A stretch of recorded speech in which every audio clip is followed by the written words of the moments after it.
কি হয় এ জীবন বহিত কিসে यदि প্রভুপাদ না হইতো তবে কি হইতো এ জীবন বহিত কিসে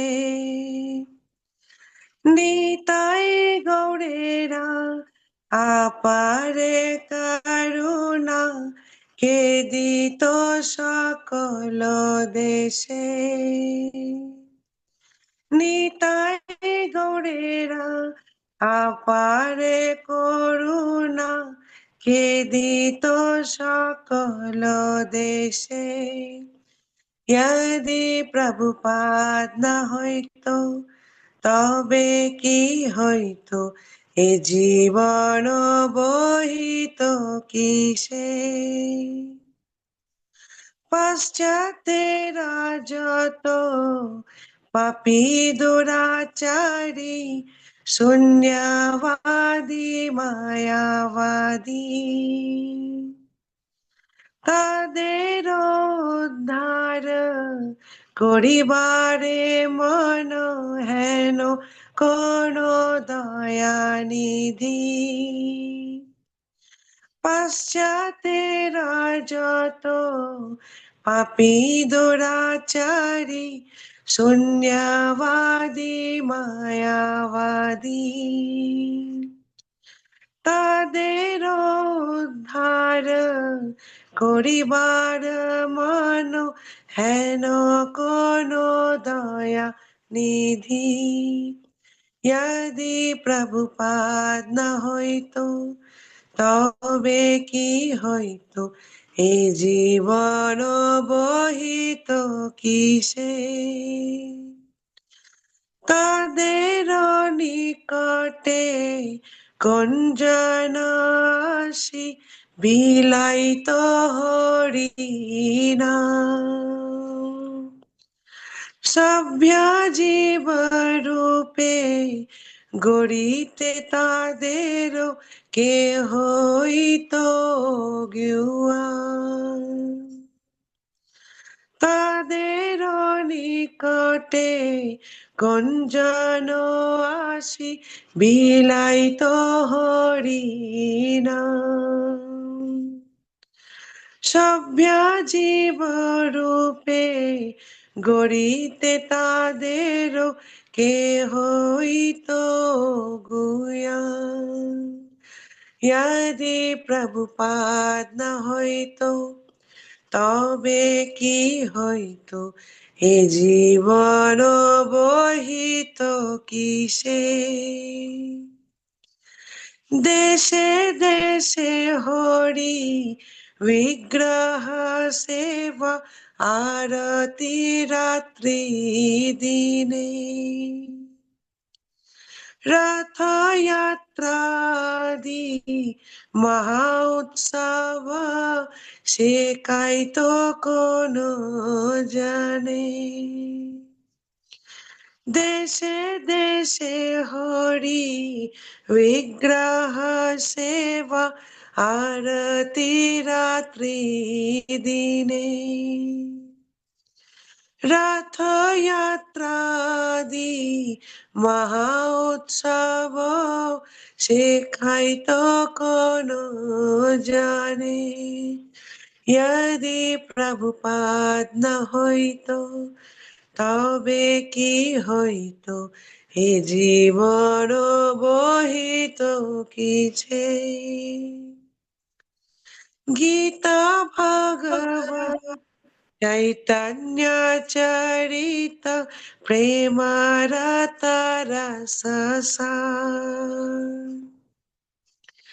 কত না সুন্দর সরল করিয়া কে বোঝাইতো গীতা ভাগবত চৈতন্য চরিত প্রেমারত রস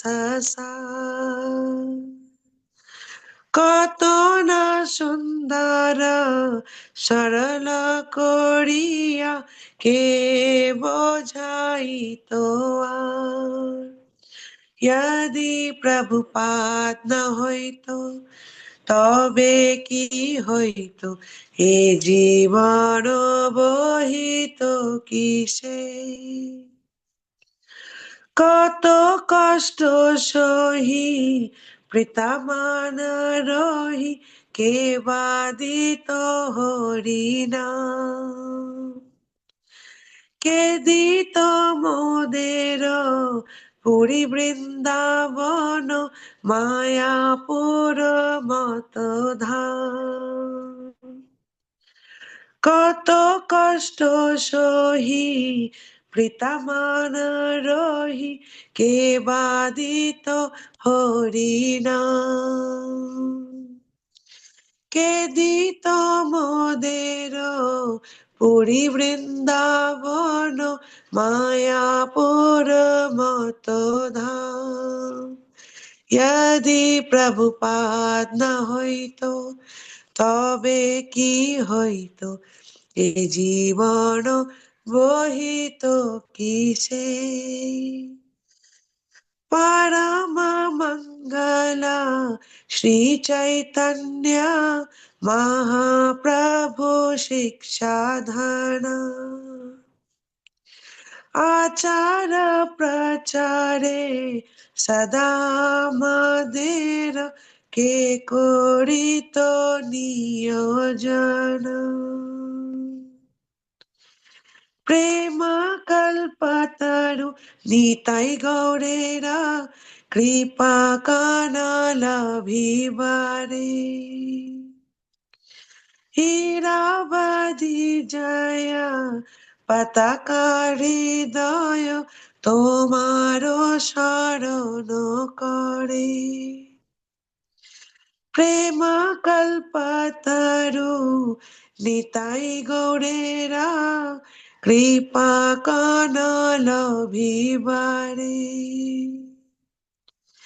হীরাবাদী জয় পতাকা হৃদয় তোমার শরণ করে यदि প্রভুপাদ না হইতো তবে কি হইতো এ জীবন বহিত কিসে নিতাই গৌরেরা আপারে করুণা কে দিত সকল দেশে यदि প্রভুপাদ না হইতো তবে কি হইতো এ জীবন বহিত কিসে यदि প্রভুপাদ না হইতো তবে কি হইতো এ জীবন বহিত কিসে जगत गुरु शिला प्रभुपाद की जय, गुरुदेव की जय, राधा गोविंद की जय। सभी को हरे कृष्णा, दंडवत प्रणाम सभी को। बहुत सुंदर माता जी। थोड़ा सा बैठा में था, जो नए भक्त थे उनको समझ में नहीं आया, वो हिंदी का अर्थ भी बता देना थोड़ा सा। जी मैं बता कोशिश करती हूँ प्रभु जी। ये एक प्रार्थना है जो हमारे गुरु महाराज जय पताका स्वामी महाराज जी ने जगत गुरु श्रीला प्रभुपाद के उद्देश्य से लिखा है। तो उनका कहना है कि यदि प्रभुपाद न होते तो हम इस जीवन से कैसे हम तर सकते, क्योंकि प्रभुपाद जी ही है जिन्होंने हमें यह रास्ता दिखाया है। आज जो भी भगवत गीता और हम जो भी पढ़ते हैं भागवतम, जो भी चैतन्य चरितामृत का जो व्याख्या उन्होंने इतनी सरलता से उन्होंने किया है कि हमें समझने में कोई भी दिक्कत नहीं आती है। अगर वो इतनी सरलता से इसका अनुवाद नहीं करते, हमें नहीं समझाते, तो हम शायद हमारे भगवान को इतने अच्छे तरह से नहीं जान पाते। अगर प्रभुपाद जी नहीं होते तो ये पाश्चात्य देश में जाकर जो हिप्पी लोगों जो अंधकार में थे वो लोग, तो उनको रोशनी कौन देता, उनका उद्धार कौन करता। ये हरि नाम जो है, ये पाश्चात्य देश में श्रील प्रभुपाद के कारण ही फैला है। उन्होंने ही पूरे विश्व में हरि नाम संकीर्तन को फैलाया है। तो अगर प्रभुपाद नहीं होते तो उनके पास जाकर, उनके निकट में जाकर हरि नाम कौन फैलाता। उनको किस तरह से भगवान की सेवा की जाती है, किस तरह देश विदेश में सब उन्होंने सिखाया कि किस तरह विग्रह की सेवा की जाती है, किस तरह मंगल आरती, संध्या आरती, भोग आरती और विभिन्न समय में जो आरती होती है, ये सब उन्होंने सिखाया है। जो रात दिन भगवान से प्रार्थना की जाती है, रथ यात्रा जैसे महाउत्सव, राधा अष्टमी, जन्माष्टमी, रथ यात्रा, ये जो महाउत्सव है, अगर प्रभुपाद जी नहीं होते तो शायद ही ये विश्व को इनके बारे में कुछ पता चलता।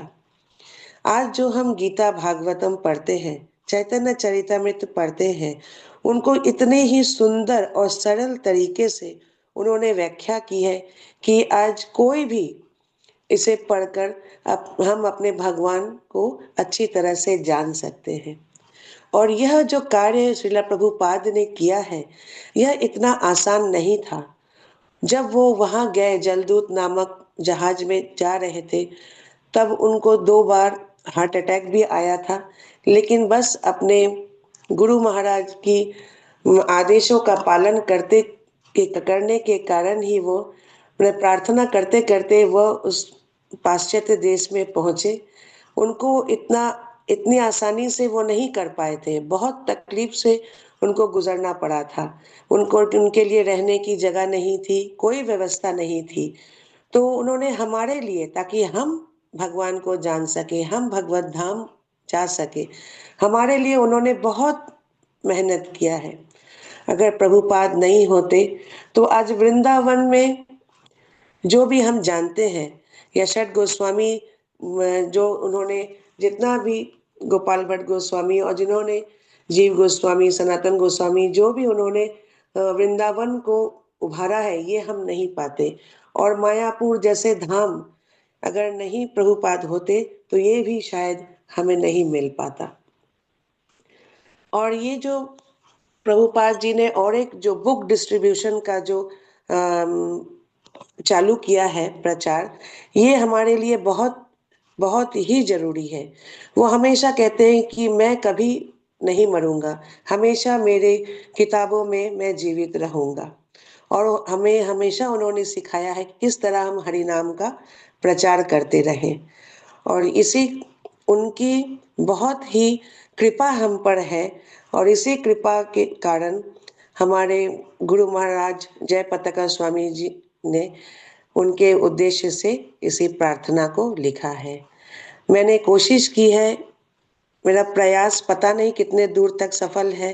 प्रभु जी, अगर मेरी कोई गलती हो गई हो तो क्षमा कर दीजिएगा अरे प्रभु जी। बोल माता जी, आपके भाव, आपका जो अंदर अंतरात्मा का भाव है, वो सब सामने आ रहा है। बहुत सुंदर माता जी, बहुत सुंदर व्याख्यान, बहुत अच्छा माता जी। सभी को हरे कृष्णा। हरे कृष्ण। आज हम लोग अपने आप को पहचानेंगे कि हम लोग सुर में है या असुर में है, कि हमारी प्रवृत्ति कैसी है। तो इसी चैप्टर पे आज हम लोग आगे पढ़ाई करेंगे, समझेंगे इसको। उसके पहले हम लोग मंगलाचरण कर लेते हैं। समय 4 मिनट है अभी। और मतलब स्टार्ट किया जाए कि भी थोड़ा सा वेट किया जाए? लोग 6 बजे के बाद ही। हरे कृष्ण जी। हरे कृष्णा प्रभु जी, अगर नए भजनों में, नए भक्तों में कोई भजन करना चाहते हैं तो कर सकते हैं ना, हाँ हाँ। छोटा भजन कोई भी। हरे कृष्णा।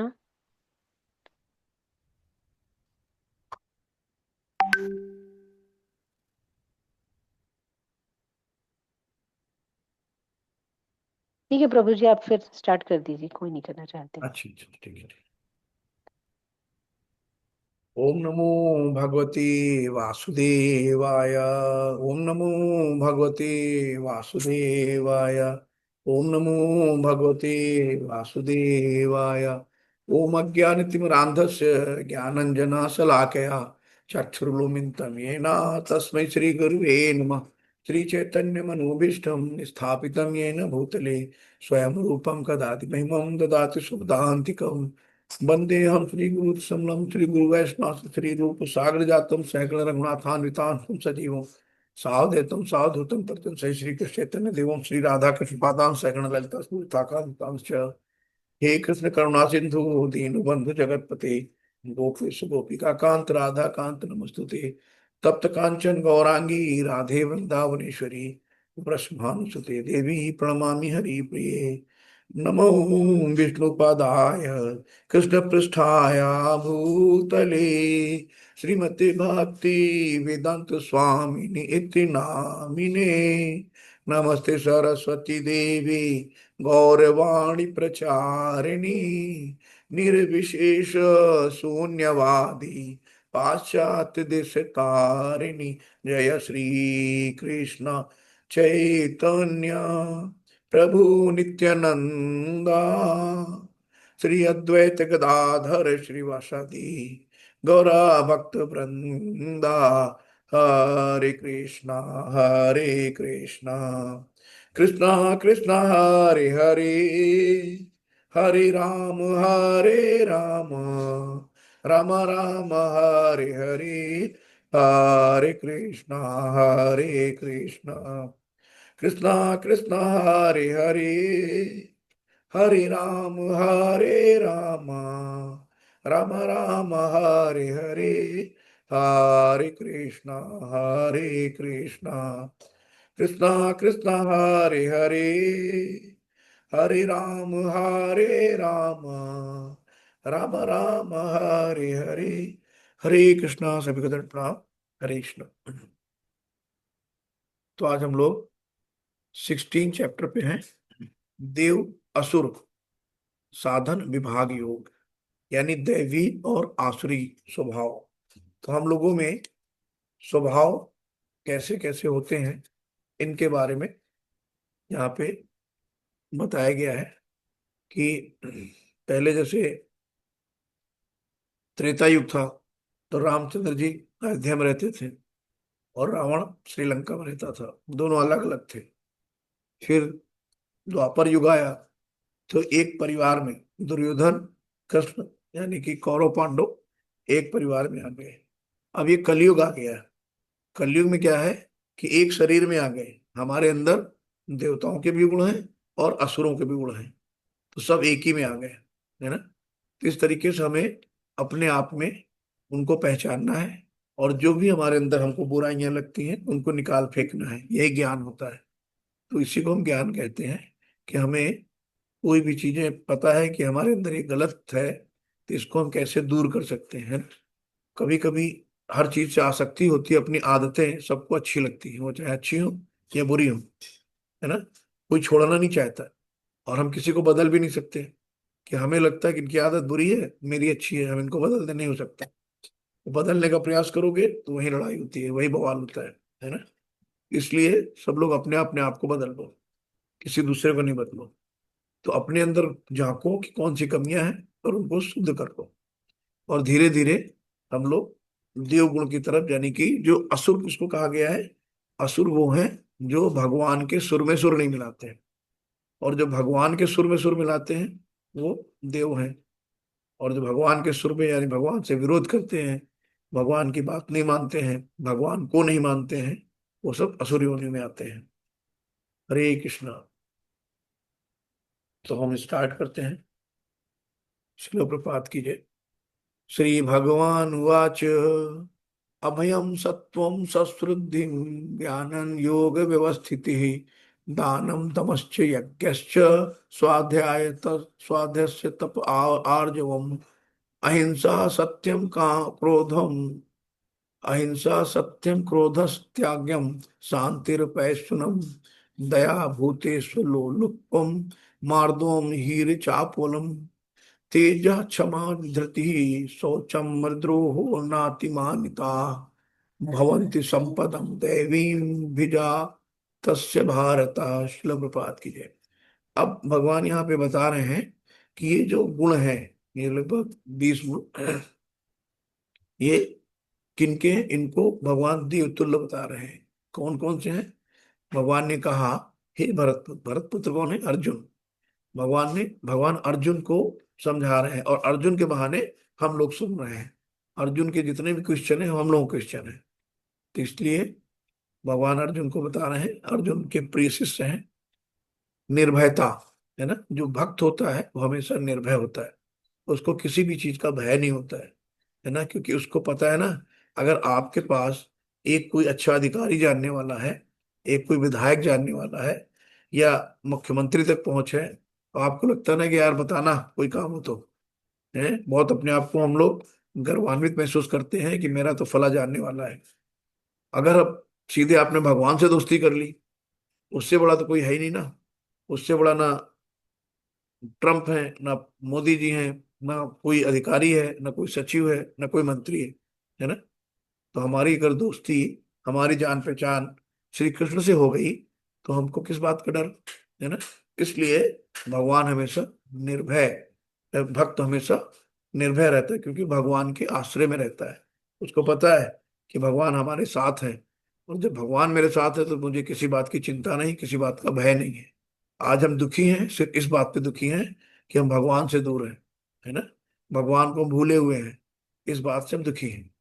तो हमें हमेशा भगवान का साथ चाहिए, भगवान का संग चाहिए, हमेशा भगवान के लिए। जैसे बच्चे के लिए माँ परेशान रहती है ना, वैसे हमें भगवान के लिए परेशान होना है। भगवान के लिए हमारे अंदर भाव आने चाहिए कि भगवान हम आपसे गलती करके दूर हो गए हैं, कृपया हमें क्षमा करें और अपनी सेवा में लें, है ना। तो धीरे धीरे जब हम प्रेममयी सेवा करेंगे, तो भगवान के करीब जितना हम सेवा करेंगे उतने ही करीब जाएंगे। आत्मशुद्धि, आत्मशुद्धि का सबसे चीजें क्या है? आप नहा लिए, नहा के बाहर से आप साफ हो गए, लेकिन अंतर आत्मा, अंदर से कितना मैल, कितना कलमश, कितना द्वेष ईर्ष्या सब भरा हुआ है ना। तो हमें सच्चे गुरु की शरण में जाना चाहिए और उससे अपने आप को ज्ञान लेके अपने आप आत्मा को शुद्धि करनी चाहिए। आध्यात्मिक ज्ञान का अनुशीलन, जो भी हमारे आचार्य, जो महापुरुष लोग बता के गए हैं, हमें उसका अनुशीलन करना चाहिए। दान देना चाहिए। कल मकर संक्रांति थी, सब लोगों ने दान किया होगा, लेकिन दान भी हमें देखना है कि हमें कौन से पात्र को हम दान कर रहे हैं, किसको दान कर रहे हैं और किस समय कर रहे हैं, कहाँ पे कर रहे हैं, ये भी बहुत निर्भर करता है। भगवान इसके बारे में भी आगे बताएंगे। आत्म संयम, हमें आत्म संयम होना चाहिए, बहुत ज्यादा परेशान नहीं होना चाहिए ना। आजकल परेशान आत्माएं बहुत हैं, छोटी छोटी बात पे परेशान हो जाना, एकदम व्यतीत हो जाना। तो अपने अपने आप पे संयम रखना चाहिए। यज्ञ परायणता, जो भी काम करो दृढ़ से करो। ये नहीं कि आज तो उठ गए सुबह, मंगला आरती कर ली, अरे कल सोते हैं, आज 16 माला हो गई, अरे फिर कल देखते, है ना। तो जो भी करो उसमें दृढ़ रहो। विद्याध्ययन, पुस्तकें पढ़िए। भगवान ने जो भी कहा है कि हमारा पुस्तक नहीं है, वो पुस्तक साहित्य अवतार है। तो भगवान का गुण नाम लीला, है ना, जो सुन रहे हैं, सब में भगवान है। भगवान अपने कहे, वो साहित्य अवतार उसको कहा गया है, भगवान का अवतार है। हमारे वेद पुराण पुस्तकें हैं, वेदों का अध्ययन करो। वेदों के अध्ययन में बहुत सरल कर दिया प्रभुपाद जी ने कि केवल भगवत गीता और श्रीमद् भागवतम, यानी भगवत गीता में भगवान ने आपकी लाइफ का मैनुअल भर दिया है कि आपको अपनी लाइफस्टाइल कैसे जीनी है, कैसे रहना है आपको। दूसरा क्या है? जो भागवतम है, भगवान की लीलाएं हैं जो बहुत ही इंटरेस्टिंग है। तो हमें भगवान की लीलाएं, क्योंकि वेद व्यास जी ने सारे वेद पुराण सब लिख डाले, लेकिन उनको आनंद नहीं आया। फिर उन्होंने कहा कि अब क्या करें, मजा नहीं आ रहा है, सब तो कर दिया मैंने। तब नारद मुनि उनके गुरु थे, उन्होंने बोला कि आप भगवान की लीलाएं लिखो, है ना। जब हम अत्यंत प्रसन्न कब होते हैं कि जब हम अपनों के बच्चों की बचपन देखते हैं। अच्छा, बचपन में देखो कितनी तुम छदरीपन थे, कितना शैतानी करते थे, बचपन में ये करते थे, बचपन में वो करते थे ना। तो बचपन की चीजों को सोच सोच के माँ बाप खुश होते हैं कि मेरा बेटा ऐसा था, पहले तो ऐसा नहीं था, अब ऐसा बड़ा होके हो गया है। यही होता है। तो भगवान की लीलाएं लिखी गई हैं भागवतम, श्रीमद् भागवतम में। तो आपको गीता, भगवत गीता, श्रीमद् भागवतम दो ही पढ़ लो, बस इतना सफिशियंट कर लो। बहुत ज्यादा नहीं, इसी में सब कुछ मिल जाएगा। और तपस्या, तो तपस्या में क्या करना है? तपस्या मन वचन और वाणी की करनी है कि हमें किसी से कटु नहीं बोलना है ना। मन से किसी के बारे में बुरा नहीं सोचना है, मन वचन से। तो हमें हमेशा ध्यान रखना है कि हमेशा यही तपस्या है। ये नहीं कि हम चलो छोड़ो घर द्वार, चलो हरिद्वार, है ना, तो ये नहीं जाना है। तपस्या आप मन वचन और शरीर से भी कर सकते हैं, वाणी से भी कर सकते हैं। सरलता, इतना सरल रहो कि कोई भी व्यक्ति, मतलब अगर कोई दुश्मन भी आ जाए तो आप अपने राज की बात बता दो, कोई मतलब नहीं, ठीक है। अहिंसा, हमें किसी पे हिंसा नहीं करनी है। हिंसा वो होती है कि हमें ज्ञान है लेकिन हम ये ज्ञान आगे नहीं बांट पा रहे हैं, अपने परिवार को नहीं कृष्ण भावना मत में ला पा रहे हैं, अपने अड़ोसी पड़ोसियों को नहीं भगवान के बारे में बता पा रहे हैं, ये हिंसा है। तो हमें हिंसा नहीं करनी है, हमें अहिंसा रखनी है। ये नहीं कि किसी को मारो तो हिंसा है। अगर आपको ज्ञान है और वो ज्ञान आगे नहीं आप पास कर रहे हैं तो वो भी हिंसा में आता है। सत्यता, सत्य रहो, जो भी हो सत्य वचन रहो। क्रोध विहीनता, गुस्सा नहीं करनी है, क्रोध को समेट लेना अपने आप में। त्याग, है ना, डिटैच रहो। तो दो ही चीजें हैं यहाँ पे जो मूल मंत्र है, त्याग और सेवा। जिसके अंदर त्याग की भावना है ना, कि हाँ ये मैं कैसे दे दूं, कैसे दे दूं, ये मेरा है, मेरा है। अब वो टूट जाए, खराब हो जाए, चोरी हो जाए, आदमी संतोष करने लगा, लेकिन जीते जी अपनी चीज किसी को नहीं दे सकता है, इतना अटैच रहता है उससे। तो त्याग की भावना, कभी भी कुछ त्यागना पड़े तो खुशी खुशी त्याग दो, उसमें कोई मोह या दुख ना हो। तो त्याग की भावना और सेवा की भावना, यही दो गुरु मंत्र हैं। अगर त्याग और सेवा है अंदर तो सब कुछ सरल हो जाता है। और कहीं भी जाओ, सेवा लग जाओ, किसी के घर जा रहे हो, कहीं कोई कोई मिल गया, सेवा। तो सेवा से क्या है ना, जब आप किसी की सेवा करते हो तो उसकी अंतरात्मा से आपके लिए आशीर्वाद निकलता है। आप किसी की सेवा करो ना तो बड़ी जल्दी वो गले लगा लेगा आपको, बड़ा प्यार देगा, आशीर्वाद देगा। तो सेवा करने से हमें मेवा मिलती है। मेवा कैसी, आशीर्वाद स्वरूप मेवा। तो कभी भी सेवा से पीछे नहीं हटो, जहां मौका मिले सेवा कर लो। ये शरीर किस काम आएगा, आज नहीं तो शरीर को जला के फेंक दिया जाएगा, है ना। ये शरीर किसी काम का नहीं है। इसको जितना रगड़ोगे उतना मजबूत होगा। लोग जिम जाते हैं, दो दो तीन तीन घंटे वहां पे पसीना बहाते हैं, एक्सरसाइज करते हैं, है ना। अगर आप किसी की सेवा कर दोगे तो क्या हो जाएगा, वहां पैसे दे के लोग अपने शरीर को पसीना निकालते हैं, मेहनत करते हैं, थकाते हैं जाके। और हम किसी की सेवा कर लेंगे तो शायद उतनी मेहनत नहीं करनी पड़ेगी, और उस सेवा के बदले हमें कितना आशीर्वाद मिलेगा। ये पुण्य कर्म होते हैं जो हमें कहीं ना कहीं हमारी दुख में काम आते हैं, है ना, छोटी छोटी चीजें जो होती है। इसलिए सेवा भाव हमेशा रहना चाहिए, सेवा से कभी भागना नहीं चाहिए। और त्याग हो गया, शांति, शांत रहना चाहिए। छिद्रा विषण में अरुचि, तो फालतू में प्रजल्पा नहीं करना, इधर उधर किसी का टीका टिप्पणी नहीं करना, किसी की बुराई भलाई में नहीं रहना चाहिए।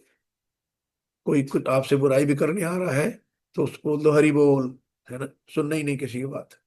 समस्त जीवों पर करुणा करनी चाहिए, जितने भी जीव हैं। हमें पता है कि ममई वांस जीव लोको जीव भूत सनातना मनः खष्टानि इंद्रियाणि प्रतिष्ठ। तो ममई वांस जीव लोको, तो हर जितना भी जीव है सब में भगवान का अंश है। तो हम जब इस बात को समझ गए कि प्रत्येक जीव में परमात्मा का ही अंश है, तो हमें सब पे करुणा करनी चाहिए, सब पे दया करनी चाहिए। लोभ विहीनता, है ना, हमें लोभी नहीं होना चाहिए। देख पराई चौपड़ी मत ललचावे जो। तो हमें जो भी भगवान ने दिया है उतना मेरे लिए है, जो मेरे कोटे में था भगवान ने मुझे दिया, जो उसके कोटे में था उसको दिया। तो जब हम ऐसा सोचेंगे तो हमारे अंदर द्वेष भावना नहीं आएगी। भद्रता, लज्जा, है ना, ये सब चीजें, संकल्प, तेज, क्षमा, धैर्य, पवित्रता, ईर्ष्या तथा सम्मान की अभिलाषा से मुक्त।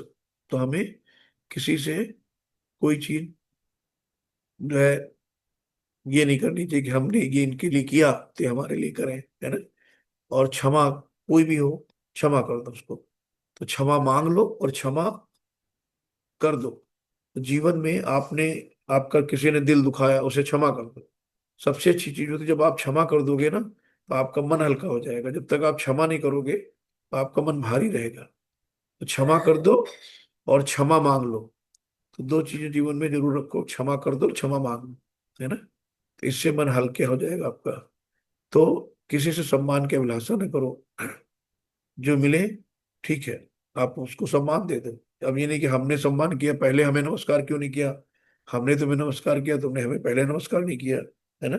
हम तुमसे बड़े हैं, तो हमसे छोटे हो, ठीक है। ये जिसको सम्मान लेने की है, उसके अंदर अहम भाव होता है। तो रास्ते में जा रहे, मुझे नमस्कार नहीं किया, तो उसका समझ लो अहंकारी आदमी है।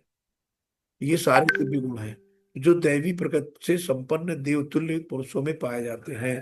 ये सारे गुण भगवान ने बताए हैं कि ऐसे गुण जो देवतुल्य पुरुष होते हैं उनमें पाए जाते हैं। तो इन गुणों को हमें विकसित करना है। तो आगे श्री प्रभुपाद जी लिखते हैं कि 16.1 में एक से, ये 16वां अध्याय है, एक से तीसरा श्लोक है, में उल्लिखित ये सभी 26 गुण जो भी हम लोग पढ़ चुके हैं, पारलौकिक है ना। एक होता है लौकिक और एक होता है पारलौकिक, है ना। तो वर्णाश्रम धर्म, एक होता है वर्णाश्रम और एक होता है वर्ण धर्म, वर्ण आश्रम। तो ये चार प्रकार के होते हैं। जैसे पहले क्या होता है, ब्रह्मचर्य, फिर गृहस्थ, फिर होता है वानप्रस्थ, फिर होता है सन्यास। तो एक उम्र मान लो 100 साल की है, तो पहले जो 25 साल है वो ब्रह्मचर्य जीवन है। तो पहले गुरुकुल होते थे, तो बच्चे होते थे, चाहे वो राजा के हो, महाराजा के हो, है ना, उनके सेनाओं के, गरीब के, कहीं भी सब गुरुकुल में जाते थे। तो वहां पे शुरुआत के जो 25 साल होते थे वो ब्रह्मचर्य जीवन बिताया जाता था। तो अच्छे से संस्कार दिए जाते थे, अच्छी से शिक्षाएं दी जाती थी। और उसके बाद जब 25 से 50 के बीच शुद्ध गृहस्थ आश्रम होता था। समय से मैरिज हो जाती थी, समय से बच्चे होते थे, और समय से उनकी शादी हो जाती थी। जहां वो 50 तक पहुंचते थे तो अपनी सारी जिम्मेदारियों से मुक्ति पा जाते थे, नाती पोते हो जाते थे, बच्चे हो जाते थे। और उसके बाद वो क्या करते थे, वानप्रस्थ अवस्था। फिर जहां 51 लगा, 51, 52, तो चल वन, तो वन लग गया ना, 51। तो जहां 50 के ऊपर आए, 51 में आए, वानप्रस्थ अवस्था आ गई। फिर जब 75 के होते थे तो फिर होता था संन्यास आश्रम, दुनिया से एकदम विरक्त, और मैं मेरा भगवान, तीसरा कोई नहीं रहता था। तो सब कुछ छूट जाता था। तो वो चार तरह के ये है। और इसके अनुसार, वर्णाश्रम धर्म के अनुसार इनका आचरण होना चाहिए। तो जैसा जो है कि अगर हम आजकल क्या है, छोटे छोटे बच्चे हैं, उनके हाथ में मोबाइल दे दिया गया। अब उनका कोई ब्रह्मचर्य जीवन है, कोई भी ऐसा बच्चा नहीं होगा जो 25 साल तक ब्रह्मचर्य रहता हो, है। सबको छोटे बचपन से सब चीजें पता हो जाती है, सबके दिमाग चक्कर मकर इधर उधर घूमने लगते हैं। जहां 20-22 के हुए, इंटर तक हुए, उनका कोई उनको बॉयफ्रेंड गर्लफ्रेंड बनी जाती है। आजकल मैक्सिमम फिर लव मैरिज हो रहा है, फिर उसका डाइवर्स हो रहा है। तो होता है क्या है कि एक तो एज ज्यादा हो रही है, जब ज्यादा एज में मैरिज हो रही है, और उसके पहले उनके चार मित्र यार हो जाते हैं, वो तो उनसे अच्छा वो है, उनसे अच्छा वो है, उसमें कंपैरिजन होने लगता है। पहले माँ बाप एक उठा के दे देता था, ये आपके पति है, ये आपकी पत्नी है, तो बस व्यक्ति वहीं पे रहता था। यही है ना। कोई एक चीज होती है तो कंपैरिजन नहीं होता है।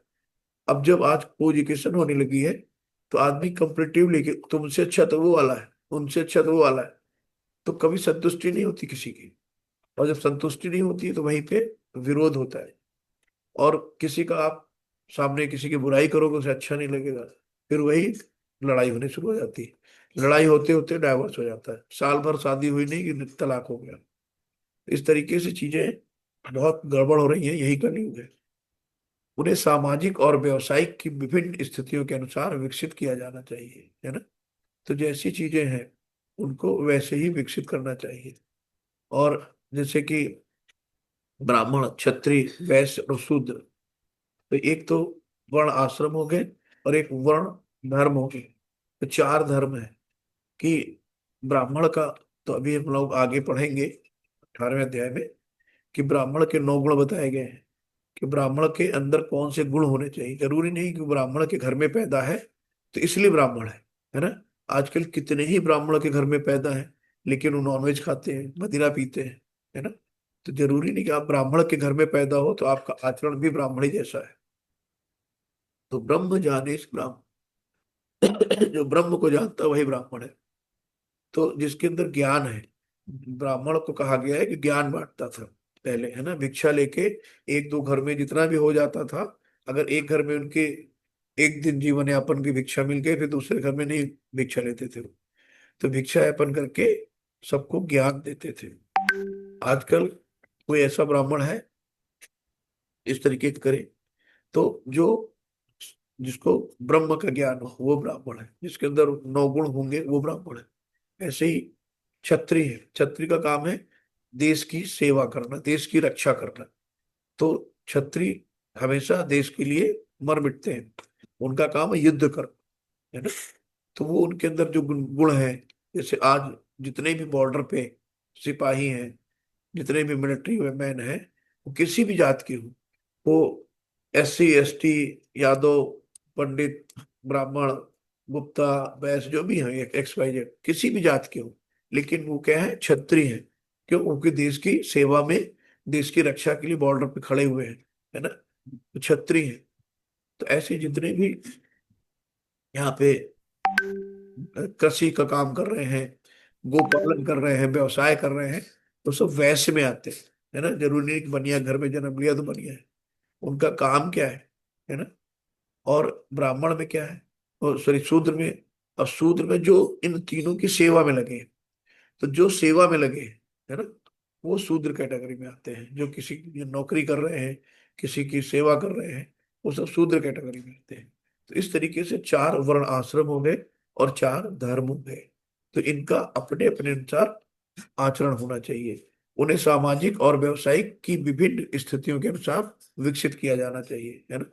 उद्देश्य ये है कि भले ही भौतिक स्थितियां दयनीय हो, यदि इन गुणों का अभ्यास पुरुषों के सभी वर्गों द्वारा किया जाए तो धीरे धीरे पारलौकिक बोध के उच्चतम मंच तक उठाना संभव है ना। तो हमें क्या करना है, जो जो भी शास्त्रों में चीजें लिखी हैं उनको फॉलो करना है। हम आज इनसे दूर हैं इसीलिए दुखी हैं। तो आगे हम लोग देखते हैं।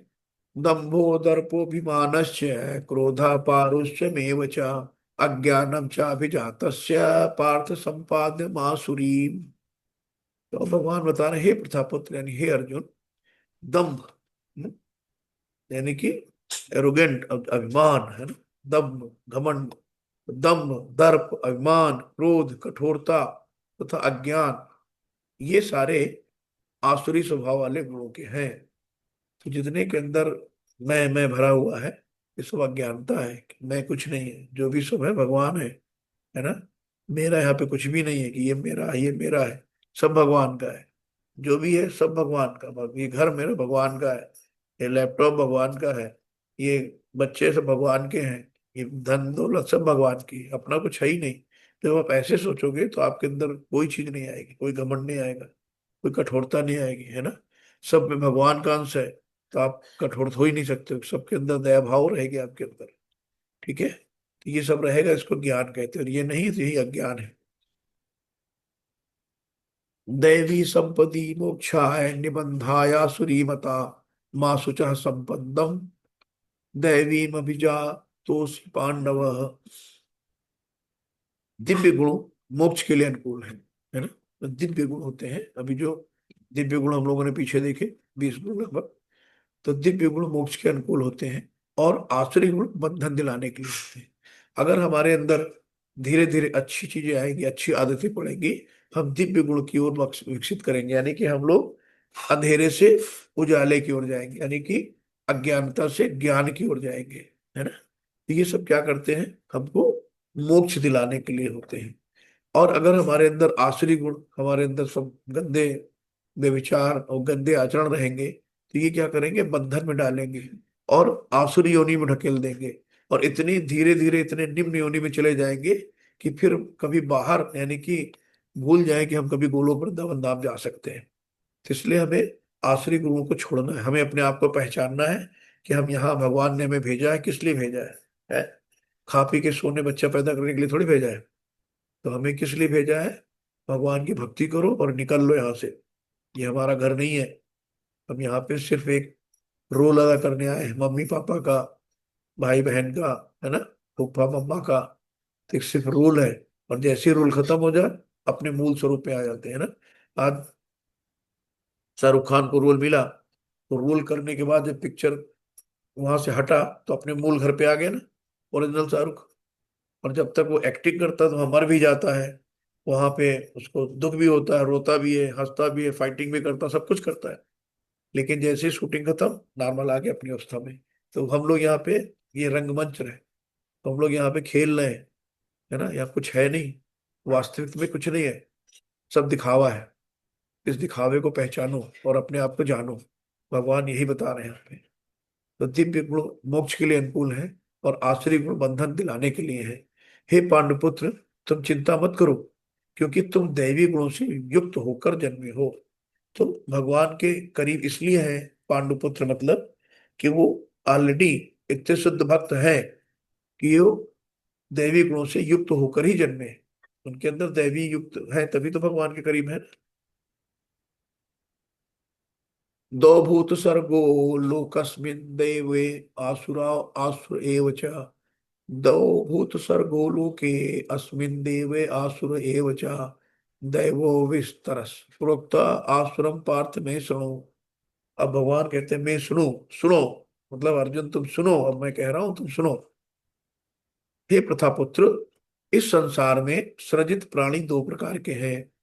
भगवान बता रहे हैं कि जो ये संसार है यहाँ पे दो प्रकार के प्राणी हैं।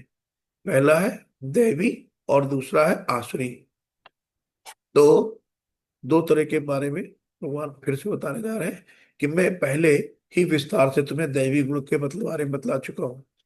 तो दैवी गुणों में भी जो 20 गुण बताए भगवान ने, अब मुझसे तो आसुरी गुणों के विषय में सुनो। अब भगवान आसुरी गुणों के बारे में बताने जा रहे हैं।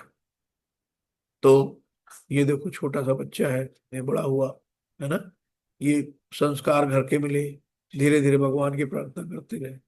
और ये सब देखो, यहाँ पे कोई स्त्री को मार रहा है, कोई दारू पी रहा है, कोई नॉनवेज खा रहा है ना, ये सब भगवान को मानते ही नहीं है।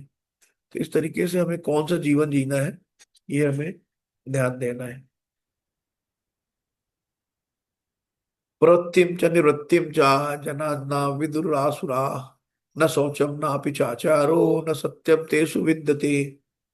श्रील प्रपात की जय। तो जो आसुरी हैं, वो ये नहीं जानते कि क्या करना चाहिए, उनको पता ही नहीं है ना। क्यों नहीं पता? क्योंकि अज्ञान है, अंधेरे में है।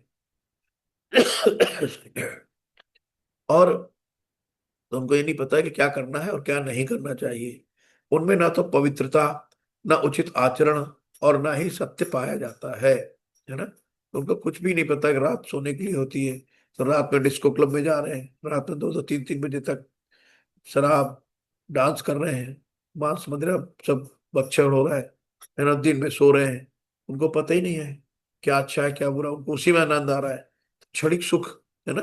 तो हमें क्षणिक सुख में नहीं जाना है, हमें परमानंद में जाना है, जो हमेशा रहे हमारे साथ, जो कभी खत्म ना हो। कि क्षणिक सुख जो जितने हैं, दारू पीने के बाद उस समय जिसको सुख मिला, सुख मिलने के बाद जब वो हैंगओवर होता था ना, कहीं नाली में पड़ा है, कहीं सड़क पे गिरा पड़ा है, कोई कुत्ता आया पैर उठा के सुसु करके चला गया, उसको पता ही नहीं। ऐसा सुख किस काम का भाई, कि किसी को कोई होश ही ना रहे, है ना। जेब से कोई पैसे निकाल ले जा रहा है, कोई मोबाइल निकाल ले जा रहा है, कुछ पता ही नहीं। ये कौन सा सुख है? ये चीजें हैं। असत असत्य असत्यम प्रतिष्ठम ते जगद्वाहुरीश्वरम अपर अपरस्पर संभूतम किमन्यत काम हेतुकम। वे कहते हैं कि ये जगत मिथ्या है ना। ऐसे लोग कहते हैं कि जगत कुछ नहीं है, जगत मिथ्या है, जगत शून्य है, शून्य से निकली शून्य में चली गई, कुछ है ही नहीं। हम, अरे इतनी बड़ी चीज, सृष्टि को चलाने वाला कोई तो होगा, है। आप सोचो, एक छोटा सा स्पर्म, जो माइक्रोस्कोप से भी देखा जाता है, मतलब नेकेड आंख से नहीं देख सकते हम लोग, और वो स्पर्म ओवा से फर्टिलाइज करके 9 महीने गर्भ में रहता है। और कैसे उसके अंदर हाथ डेवलप होते हैं, कैसे पैर, कैसे नाक, कैसे शरीर, कैसे हार्ट, लंग्स, गुर्दे आते हैं, है ना। ये सब कैसे होते हैं? कोई तो करने वाला होगा, ये मिथ्या कैसे हो सकती? इतनी बड़ी प्रकृति है, पेड़ पौधे, हमें प्रकृति सब अन्न देती, खाना देती है ना। वही सूरज है, वही चंद्रमा है, अपने नियत टाइम से निकलते हैं। सारी चीजें, जो चंद्रमा है, चंद्रमा की रोशनी में वनस्पतियों में जो रंग आते हैं, फ्लेवर आते हैं, है ना, जो स्वाद आता है, ये कौन करता है? कोई तो होगा भरने वाला। ऐसे तो नहीं हो जाता है। तो मिथ्या कैसे हो सकता है? लेकिन जो आसुरी लोग हैं, इसको कहते हैं हम सही है बाकी सब गलत है, मतलब सब जगत मिथ्या। तो इसका कोई आधार नहीं है, और इसका नियमन किसी ईश्वर द्वारा नहीं किया जाता है। उनका कहना है कि काम इच्छा से उत्पन्न होता है, और काम के अतिरिक्त कोई अन्य कारण नहीं है ना। तो आप देखते हो कुछ विशेष वर्ग के लोग सिर्फ काम में ही जीते हैं, है ना। उनका बचपन से ही खतना हो गया, बचपन से कुछ हो गया, अपना मरते दम तक बोले कि 72 उरे मिलेंगी। ऐसे नहीं होता है। ये चीजें एक में नहीं है कि, और हम काम में नहीं जिंदा रहते हैं। काम से हलक हटके बहुत चीजें हैं, है ना। तो सिर्फ ये नहीं कि आप जब जब से पैदा हुए तब से लेके सिर्फ ये कर लो, अलग अलग चीजों को नहीं। हम यहाँ पे सेवा भाव के लिए आए, सेवा करने के लिए आए। हर मजहब में कहा गया है कि इबादत करो, पूजा करो, सेवा करो, है ना? सबके लिए कहा गया है। लेकिन सब उसको बोल के दूसरे काम में लग जाते हैं। यही मिथ्या है, और कोई मिथ्या नहीं है ना। तो वो भगवान को बोल देते कि सब जगत मिथ्या है, सब बेकार, इसका कोई आधार नहीं है, ये हमारी इच्छा से प्रकट हुआ, हमारी इच्छा से खत्म हो जाएगा, ऐसा कुछ नहीं है। तो ये इतनी बड़ी सृष्टि ऐसी नहीं चलती है। तो ऐसे निष्कर्मों का अनुगमन करते हुए आश्री लोग, जिन्होंने आत्मज्ञान खो दिया है और जो बुद्धिहीन है, ऐसे अनुपयोगी एवं भयावह कार्यों में प्रवृत्त होते हैं, जो संसार का विनाश करने के लिए होता है ना। अब ऐसे लोग, जितने भी साइंटिस्ट लोग हैं, अब उन्होंने क्या करा, परमाणु बम तो बना दिया, है ना। एक बार उसको आप स्टार्ट तो कर सकते हो।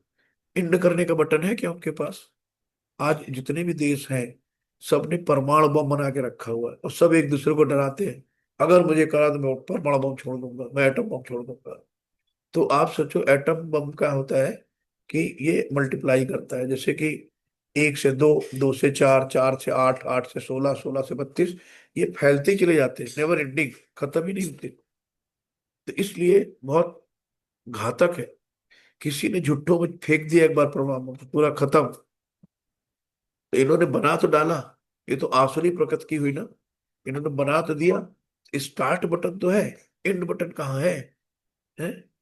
ये चीजें, ऐसे निष्कर्षों का अनुगमन करते हुए आश्री लोग, जिन्होंने आत्मज्ञान खो दिया है और जो बुद्धिहीन है, ऐसे अनुपयोगी एवं भयावह कार्यों में प्रवृत्त होते हैं, जो संसार का विनाश करने के लिए होता है ना। तो इससे संसार का कोई लाभ तो होना नहीं है भाई। आज अगर व्यक्ति इतना समझ ले कि ईसा वास्यमिदं सर्वम यत् किंचन जगत्याम जगत तेन त्यक्तेन भुंजीथा मागर्था कश्चित् धनम, कि जो भी चीजें हैं सब भगवान की है, सब भगवान ने बनाई है। सब जो भी है, इतना पूरा वर्ल्ड सब भगवान का है, हमारा कुछ है ही नहीं ना। तो ये लड़ाई किस बात की, कि ये हम इतना अपना देश बढ़ा लें, इसके और आगे हम और कर लें, ये मेरा देश हो, तेरा देश हो, फलाना देश, सब तो भगवान का है। तो हमें जो जो मिला है, चुपचाप अपने आप में रहो, लड़ाई नहीं हो किसी बात की। जो मिले वो खाओ, आराम से भगवान का भजन करो, किसी चीज की लड़ाई नहीं रह जाए। लेकिन यहाँ सब चीजें, इतनी मेड़ क्यों बढ़ा ली, मेरा खेत यहाँ से था, इतना तुमने कर लिया, मेरी मेड़ काट ली, ले लठ ले डंडा, हाँ की सब शुरू हो गए वहीं पे, फिर चले गए पुलिस कोतवाली, वहां सबने, दोनों लोगों ने पैसे खिलाए, गालियां खाई, क्या मतलब है? ये सब चीजें जब तक रहेंगी, तो ये सब दुख देंगे, सुख कभी नहीं देंगे। कभी न संतुष्ट होने वाले काम का आश्रय लेकर तथा गर्व के मद एवं मिथ्या प्रतिष्ठा में डूबे हुए आश्री लोग इस तरह मोहग्रस्त होकर सदैव क्षण भंगुर वस्तुओं के द्वारा अपवित्र कर्म का व्रत लिए हुए हैं, है ना। तो इस तरीके से तो कभी तृप्त ही नहीं होती। इंद्रियां हैं, इनको दिल मांगे मोर, जितना खिलाओ उतना खाते हैं, जितना सुलाओ उतना सोएंगे, है ना। जितना घुमाओ उतना घूमेंगे, जितना पैसा दे दो उतना पैसे की जरूरत और जरूरत, दिल मांगे मोर। तो कभी खत्म ही नहीं होती, कभी संतुष्ट नहीं होती। भले ही खाना 2 वक्त की रोटी है, लेकिन संचय इतना हो जाएगा कि अगले जन्म तक के लिए भी संचय कर लो, पता नहीं सब लेके जाएंगे साथ में यहाँ से, तो जो भी सब यही छोड़ जाएंगे। कपड़े, गहने, घर, गाड़ी, बंगला, पैसा सब छूट जाता है 1 सेकंड में। कितना भी कर लो, कभी कभी आदमी सोचते ही नहीं है कि ये हम कब कर रहे हैं, किसके लिए कर रहे हैं, और हमें कितने दिन जीना है। अपने को पता है कि अगले सेकंड मेरे साथ क्या होने वाला है, कब साइलेंट हार्ट अटैक हो जाए, कब मायोकार्डियल इंफार्क्शन हो जाए, कब ब्रेन स्ट्रोक हो जाए, पता नहीं चलता है कि अरे अभी तो खा के गए थे, अभी तो बात हुई थी। तो 1 सेकंड का पता नहीं कि हमारे साथ क्या होने वाला है। लेकिन प्लानिंग 600 साल की बना के चलता है कि मुझे यहाँ कुछ होना ही नहीं है ना। एक बार धर्मनाथ युधिष्ठिर से यक्ष ने यही क्वेश्चन पूछा था कि जब युधिष्ठिर जी ने अपने भाइयों को भेजा था पानी लेने के लिए, वहां पे जब उन्होंने कहा मेरे क्वेश्चन का पहले जवाब दो तब पानी लो, सब गर्व में थे, उन्होंने कोई जवाब वो नहीं दिया, पानी ले लिया। तो तीनों लोग वहीं पे व्रत पड़े हुए थे। और जब युधिष्ठिर को पता चला यार बड़े देर हो गई और मेरे भाई इतने बलशाली हैं, उनको कोई हरा तो सकता नहीं है, फिर आए क्यों नहीं। तो युधिष्ठिर खुद गए। तो उन्होंने उनसे भी यही कहा कि अगर मेरे सवाल का जवाब नहीं दोगे तो तुम्हारे भाइयों का हाल हुआ है तुम्हारा भी होगा। एक क्वेश्चन उनसे ये भी कहा कि पूछिए, तो बोले दुनिया में सबसे बड़ा आश्चर्य कौन है। तो युधिष्ठिर जी ने बोला कि दुनिया का सबसे बड़ा आश्चर्य ये है कि रोज लोग देखता है कि मेरी बुआ की बेटी खत्म हो गई, मेरी मौसा का बेटा खत्म हो गया, मेरा पड़ोसी खत्म हो गया, मेरा फलाना खत्म हो गया, लेकिन वो कभी नहीं सोचता कि मुझे भी खत्म होना है, मुझे भी मरना है। वो हमेशा अपने आप में खुश रहता है, खाओ पियो सो, कोई दिक्कत नहीं है। तो कभी उसको एहसास नहीं होता है। तो दुनिया का सबसे बड़ा आश्चर्य ये है कि व्यक्ति रोज शमशान घाट जाता है किसी न किसी के मिट्टी में, लेकिन कभी ये नहीं सोचता कि मुझे भी यहाँ आना है। उतने ही समय सोचेगा जब जिससे शमशान में रहे, उसे शमशान वैराग्य कहते हैं। और जहां से वहां पेड़ा और लैया खा के निकला सब भूल गया, है ना। ये है। तो हमें हमेशा याद रखना है कि भगवान, हमें कहीं जाना है, कानपुर जाना है, लखनऊ जाना है, उसके लिए हम तैयारी करते हैं कि हमें कल जाना है, निकलना, बैग तैयार कर लो। लेकिन जहां जाना है वहां की कोई तैयारी नहीं होती। कब जाना है पता नहीं, कब ट्रेन आके खड़ी हो जाएगी हमें नहीं पता। वहां की कोई तैयारी है तो हमें वहां की तैयारी करनी है ना। कि हम अपने आप में तैयार रहें कि जब भी भगवान बुलाओ हम चले आएंगे, कोई दिक्कत नहीं है। हमारी एकदम पैकिंग शैकिंग सब कंप्लीट है। तो इसलिए अपने आप को मेंटली प्रिपेयर रहो, कभी भी कुछ भी हो सकता है। तो ये कहा गया है कि कभी न संतुष्ट होने वाले काम का आश्रय लेकर तथा गर्व के मद एवं मिथ्या प्रतिष्ठा में डूबे हुए आश्री लोग इस तरह मोहग्रस्त होकर सदैव क्षण भंगुर वस्तुओं के द्वारा अपवित्र कर्म का व्रत लिए रहते हैं ना। जो क्षण भंगुर है, जो चीजें नश्वर है ना। तो आजकल जो ये 4 चीजें बताई गई हैं कि प्रभुपाद जी ने कहा कि इन 4 चीजों से परहेज रखो। देखो, जो भी चीजें हैं इसी में कलयुग का वास है। अगर इन 4 चीजों से आप विरक्त हो गए तो कम से कम ये 4 चीजें आपकी दूरी हो गई, तो ये एक तरह से आप सात्विक गुण में आते हैं, है ना। तो कुछ तो अब उस दुनिया से बाहर आए, आसुरी दुनिया से, है ना। कि ऐसे ही है कि हमें पराई स्त्री को नहीं देखना है, हमें जुआ नहीं खेलना है, हमें मांस मदिरा नहीं खाना है ना, हमें नशा नहीं करना है। तो इन 4 चीजों का परहेज करना है और 16 माला करनी है। बस इतना छोटा सा काम है। इतने काम से अगर आप भगवत धाम जा सकते हो तो मुझे नहीं लगता है ना। आप अपने बच्चों के साथ में रहो, आप घर पे रहो, अपने बच्चों की जिम्मेदारियां, घर की जिम्मेदारियां, सब कुछ करो, नौकरी करो, घर देखो, है ना। लेकिन इन 4 नियमों का पालन और 16 माला, ये घर बैठे कर सकते हो आप। कोई बहुत कठिन काम नहीं है ना। इससे क्या होगा, हमारी इंद्रियां हमारे वश में होंगी। हमारी जो बाहर खाने का चटकारा होता है कि चलो आज ये खा लें, आज वो खा लें, और इधर उधर जो निगाहें जाती हैं गंदी संदी, वो सब चीजें अपने आप कंट्रोल में आ जाएंगी और हम अपने आप में पवित्र हो जाएंगे। हमारा मन शांत हो जाएगा, हमारा तन शांत हो जाएगा, हमारा भगवान की सेवा में, भजन में मन लगेगा, है ना। यही 4 व्रत हैं। इन 4 व्रत का पालन करो और 16 माला करो। बस इतना सा काम है। प्रभुपाद जी ने वचन दिया है कि हम तुम्हें भगवत धाम लेके जाएंगे, है ना। ये है। उनका विश्वास है कि इंद्रियों की तुष्टि ही मानव सभ्यता की मूल आवश्यकता है। तो जो ऐसे आसुरी लोग होते हैं ना, उनको अपने आप में अपनी इंद्रियों को खुश करने में बड़ा अच्छा लगता है कि हमें दुनिया जाए चूल्हे भाड़ में, हमें खाना है, हमें सोना है, हमें एंजॉय करना है। दूसरे की खुशी से हमें कोई खुशी नहीं है, हमें अपनी खुशी से खुशी है। तो ऐसे लोग आसुरी होते हैं, असुर योनि में जाते हैं, और ऐसे निम्न योनि में ढुल दिए जाते हैं, फिर कभी वहां से लौट के नहीं आ पाते। धीरे धीरे निरंतर उनको और नीचे ढकेलते ढकेलते चले जाते हैं, तो पुनः कभी वो लौट के भगवत धाम जा ही नहीं पाते। तो हमें बहुत सचेत रहना है कि छोटी सी जिंदगी मिली है और ये हमारी नहीं है। हम किसके काम आ सकते हैं, किसके किसकी सेवा कर सकते हैं, किसके हम किसको खुश कर सकते हैं, हमें उन सब का ध्यान देना है ना। अपने इंद्रियों को तुष्ट नहीं करना है, अपनी इंद्रियों के बस में नहीं रहना है, अपनी इंद्रियों को भगवान की सीमा में लगाना है। इस प्रकार मरण काल तक उनको अपार चिंता होती रहती है। वे लाखों इच्छाओं के जाल में बंधकर तथा काम और क्रोध में लीन होकर इंद्रिय तृप्ति के लिए अवैध ढंग से धन संग्रह करते हैं, है ना। तो 400 करोड़ 2000 करोड़ इकट्ठा कर लिया, बाद में जेल चले गए, आजीवन जेल काट रहे हैं। तो धन किसके लिए इकट्ठा किया था भाई? अपना नाम भी खराब किया, अपना सब स्टेटस भी बर्बाद कर लिया, और आखिरी में जो गद्दे पे सोते थे जाके वहां जेल में सो रहे हैं जाके। तो ये धन किसी काम में नहीं आना है ना। तो ये कलयुग है ना, कलयुग जब आया था तो राजा परीक्षित थे उस समय। तो परीक्षित कौन थे? अभिमन्यु के पुत्र थे। तो ये जो है आ, भाई, क्योंकि भगवान ने उनको गर्भ में ही दस्खत दिया था।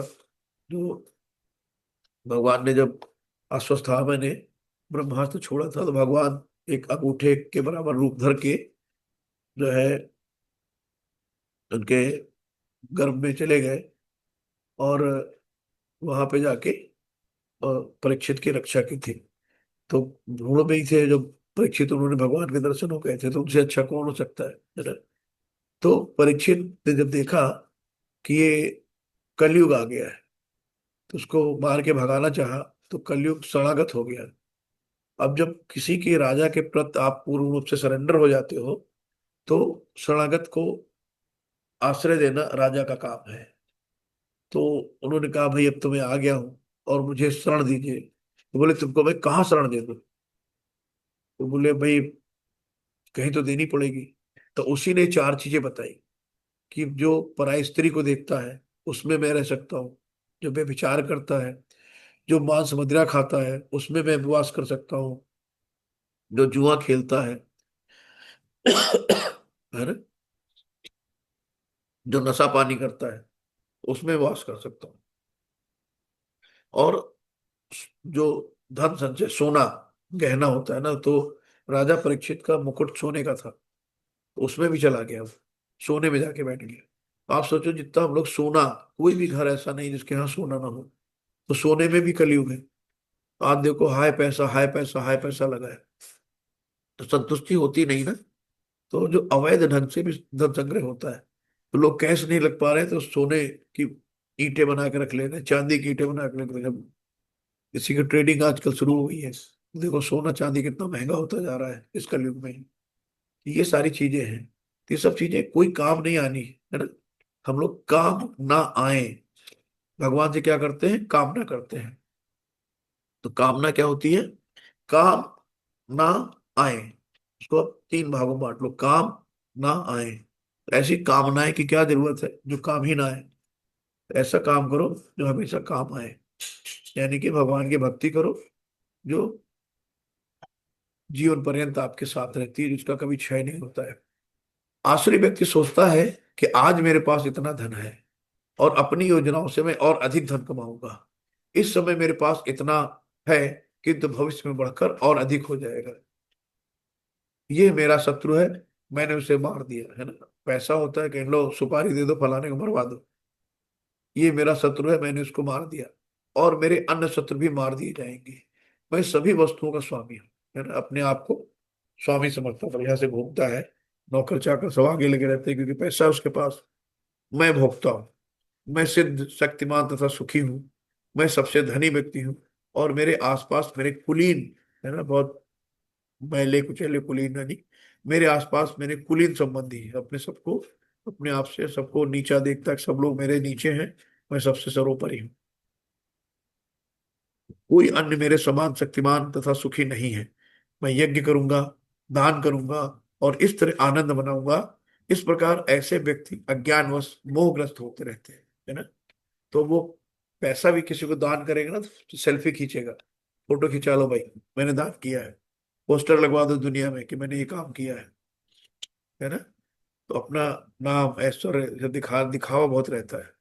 ये सब क्या होता है, अज्ञानवश और मोहग्रस्त होता है। उसको सब पता है कि मैं ही हूँ, उसको नहीं पता कि मालिक भगवान है, हम सब यहाँ पे सर्वेंट हैं, मालिक नहीं है। अनेक चित्त विभ्रांता, मोह जाल समावृता, प्रसक्ता काम भोगेषु, पतंती नरकेषु, पतंती नरके असुचो। इस प्रकार अनेक चिंताओं से ग्रह उद्विग्न होकर तथा मोह जाल में बंधकर वे इंद्रिय भोग में अत्यधिक आसक्त हो जाते हैं और नरक में गिर जाते हैं, है ना। तो इस तरीके से देखो, जो पैसे वाले हैं उनको नींद नहीं आती रात में, उनको नींद की गोली खा के भी नींद नहीं आती, अच्छे अच्छे गद्दों पे भी नींद नहीं आती, बड़ी टेंशन रहती है कहीं मेरा पैसा लुट ना जाए, कहीं ये ना हो जाए, कहीं मुकदमा ना हो जाए, कहीं इधर उधर बवाले चल रहे हैं दुनिया भर के, कोई पैसा ना मांगने आ जाए, सब चोरी बेईमानी का पैसा रहता है, कोई रेट ना पड़ जाए। ये आदमी बहुत चिंताओं में रहता है। और एक आप देखो, गरीब आदमी रिक्शा वाला है, दिन भर रिक्शा चलाता है और दो ईंटें लगाएगा, उस पे तवा रख के मोटी मोटी रोटी बनाएगा और धनिया की चटनी बना के नमक रोटी खा लेता है और उसी रिक्शे की सीट को लंबा करके चुपचाप टेढ़ा होकर सो जाता है, अच्छे से नींद आ जाती है, कोई नींद की गोली की जरूरत नहीं उसको, है ना। ये चीजें होती हैं। हमें शांति कहाँ मिलती है, शांति धन में नहीं है। जितना धन होता है उतनी अशांति आती है, जितनी आपके अंदर इच्छाएं होती है उतनी अशांति होती है, जितनी आपके अंदर डिजायर होंगी, ये दिल मांगे वो ये भी चाहिए वो भी चाहिए, उतना आप अशांत रहोगे, है ना। सब सब सौंप दो प्यारे प्रभु को, सब सरल हो जाएगा। जो हम रोज आरती करते हैं ना, तेरा तुझको अर्पण क्या लागे मेरा, तो अर्पण करना सीखो, है ना। अर्पण करो, वास्तव में अर्पण करो। केवल वो आरती गाने से नहीं होता है कि तेरा तुझको अर्पण क्या लागे मेरा। जब अर्पण करना होता है तो नहीं ये वाला नहीं ये कर देते हैं, ऐसा नहीं ऐसा कर देते हैं, मेरे पास नहीं है। अभी भगवान को दान करना है तो देखते हैं यार कौन से सबसे छोटी वाली नोट है, अच्छा हाँ ये वो फटी वाली निकालो यार, कुंडली में डाल दो, नई नोट भी नहीं डालेंगे, है ना। तो ये होता है, भगवान के मंदिर भी जाएंगे तो वहां भी देखेंगे कौन सी सबसे पुरानी वाली वही डाल दो, मंदिर में सब चल जाएगा। तो ये होता है। तो हमारी भावनाएं कैसी हैं भगवान के प्रति, है हमारे भाव कैसे हैं, ये है। मंदिर गृहस्थों से चलता है। अगर हम गृहस्थ लोग मंदिर में दान नहीं करेंगे तो मंदिर नहीं चलता है। तो दान देने की प्रवृत्ति होनी चाहिए ना। मंदिर में जाओ, हुंडी में दान कर दो, कहीं मंदिर में कोई प्रोग्राम हो रहा है वहां पर पर्ची कटा लो, मंदिर का निर्माण हो रहा है, अपनी एक नाम की ईंट, आपके नाम की एक ईंट वहां पहुंच गई, तो सोचो ना कि उस मंदिर में आपकी एक ईंट लगी है, तो वो मंदिर जब तक रहेगा वो ईंट आपकी रहेगी, तो वो एक आपका बहुत बड़ा योगदान होता है। तो कहीं भी जाओ, इन सब चीजों का बहुत ध्यान रखो। आप किसी के घर जाते हो, रिश्तेदारी नातेदारी में जाते हो, तो क्या कभी खाली हाथ जाते हो? कहीं जाते हो, चलो 1 किलो मिठाई का डिब्बा लेते चलो यार, फल लेते चलो, फलाने के यहाँ जा रहे हैं, है ना, ससुराल जा रहे हैं। ऐसे जब भी भगवान के घर जाओ, भगवान के घर मतलब उनके मंदिर में जाओ, खाली हाथ कभी नहीं जाओ, कुछ लेके जाओ, है ना, अच्छा लगेगा। नहीं तो फल ले गए, फूल ले गए, कोई चढ़ावा ले गए भगवान के लिए, कुछ लेके जाओ जो भगवान, भगवान देखते अच्छा चले आए खाली हाथ, तो अच्छा लगता है। तो भगवान के हम लोग जाते हैं, उल्टा वहां से प्रसाद खा के चले आते हैं। ये नहीं करना है। जब भी मंदिर जाओ, भले एक फ्लावर लेके जाओ, लेकिन जाओ तो खाली हाथ मत जाओ।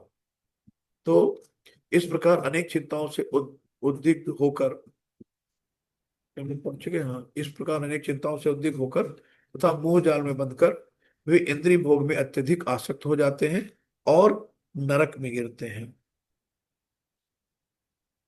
तो यहाँ पे जो है, जो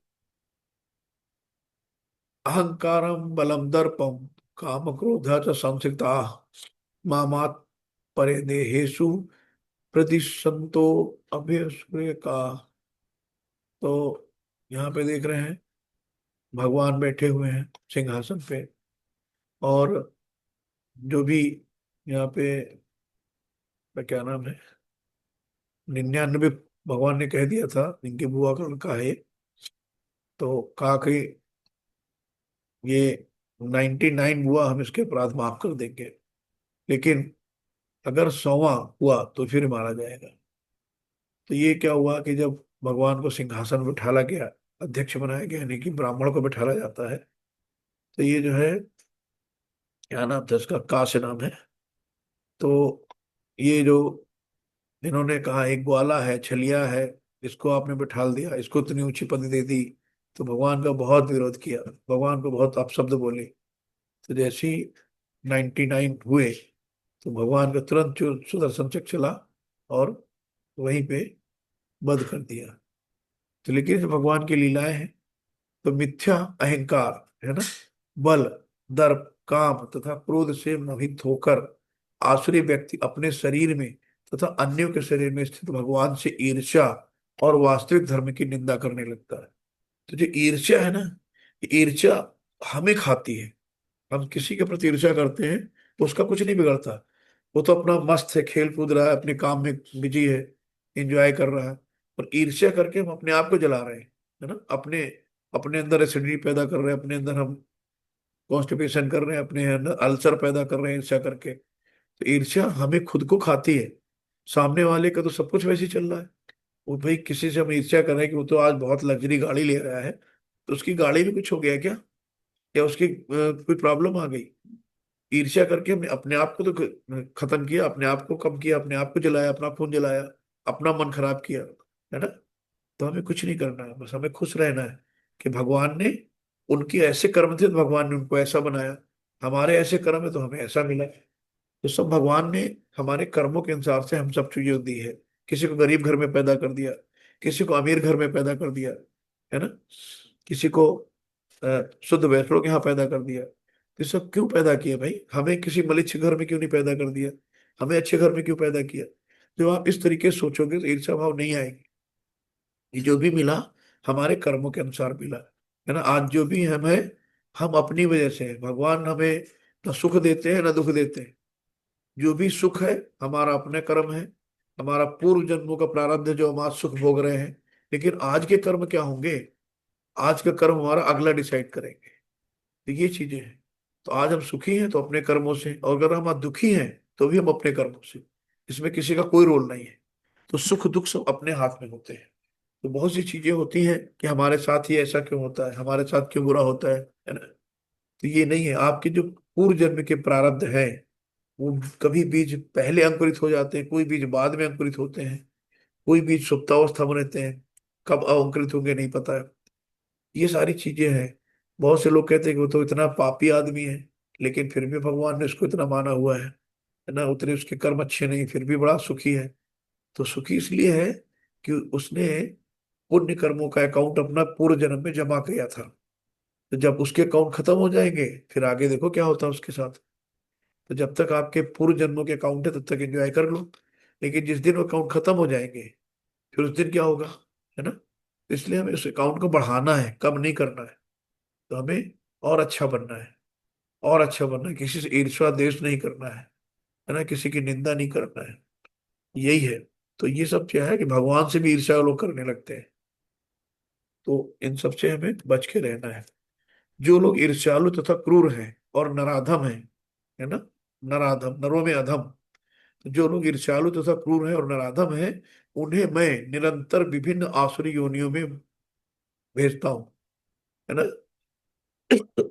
और निरंतर मतलब एक बार नहीं, भगवान कहते हैं कि जो ईर्ष्यालु और क्रूर हैं, नर में अधम है, उन्हें मैं निरंतर विभिन्न आसुरी योनियों में भेजता हूँ, भवसागर में डालता रहता हूँ।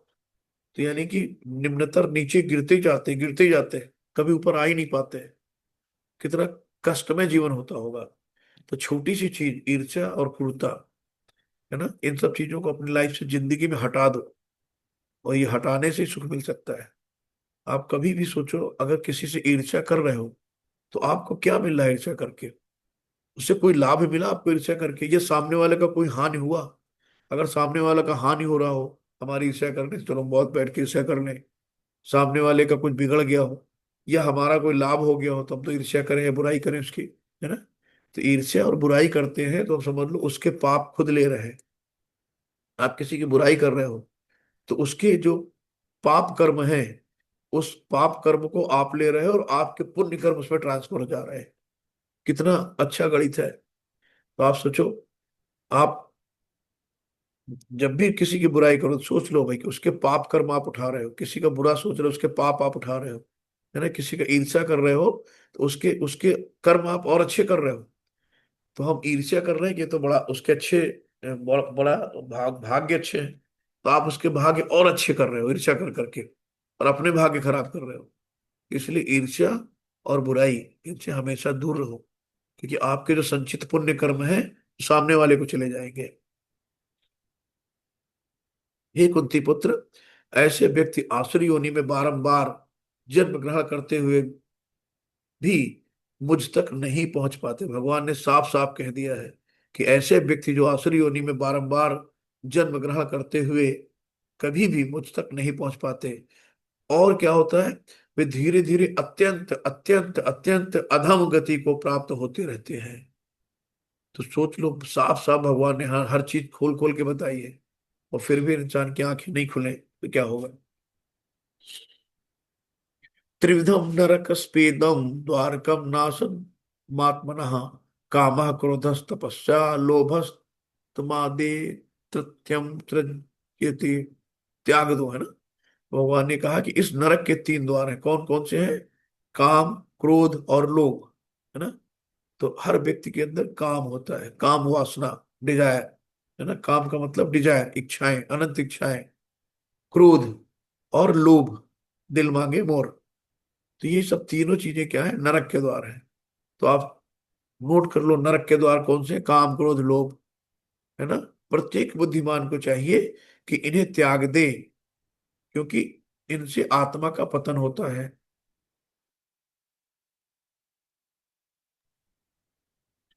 तो इससे क्या होता है? आत्मा का पतन होता है। तो हमारी आत्मा का पतन हमें नहीं कराना, हमें आत्मा का उत्थान कराना है, ऊपर उठाना है। धीरे धीरे हमें भगवत धाम जाना है, हमें अच्छे कर्म करना है, हमें पुण्य अच्छे संजोने हैं, है ना। हमें किसी की बददुआएं नहीं लेनी, सबका आशीर्वाद लेना है। तो इस तरीके से करना है। तो ये है। एतैर्विमुक्तः कौन्तेय तमोद्वारी स्त्रीभिर्नरः आवृत्यात्मनः श्रेयस्ततो याति पराम गतिम। हे कुंती पुत्र, कुंती पुत्र कौन? अर्जुन। हे कुंती पुत्र, जो व्यक्ति इन तीनों नरक द्वारों से बच जाता है ना, काम, क्रोध और लोभ से, तो जो इन तीनों नरक द्वारों से बच जाता है वो आत्म साक्षात्कार के लिए कल्याणकारी कार्य करता है। भगवान यहाँ पे बता रहे हैं कि जो तीनों नरक द्वारों से बच जाता है वो आत्म साक्षात्कार के लिए कल्याणकारी कार्य करता है, और इस प्रकार क्रमशः परम गति को प्राप्त होता है ना। तो फिर देखो, गुरु है जो प्रमाणिक गुरु, हाथ पकड़ के सीधे भगवान का रास्ता दिखाते हैं, है ना। ये है देखो, राधा गोविंद खड़े हैं, सीधे सीढ़ी चढ़ा देते हैं। गुरु के बिना भगवान नहीं मिलते, भगवान के बिना गुरु भी नहीं मिलते। तो हमें क्या करना है? अच्छे गुणों को संचय करना है, और धीरे धीरे गुरु हमें ढूंढ लेंगे, और गुरु हमें भगवान से मिलाएंगे। यह शास्त्र विधि मित्रस्य वर्तते काम कारतः न स सिद्ध मापुअप्ति न सुखम न पराम गति। तो जो शास्त्रों के आदेशों की अवहेलना करता है,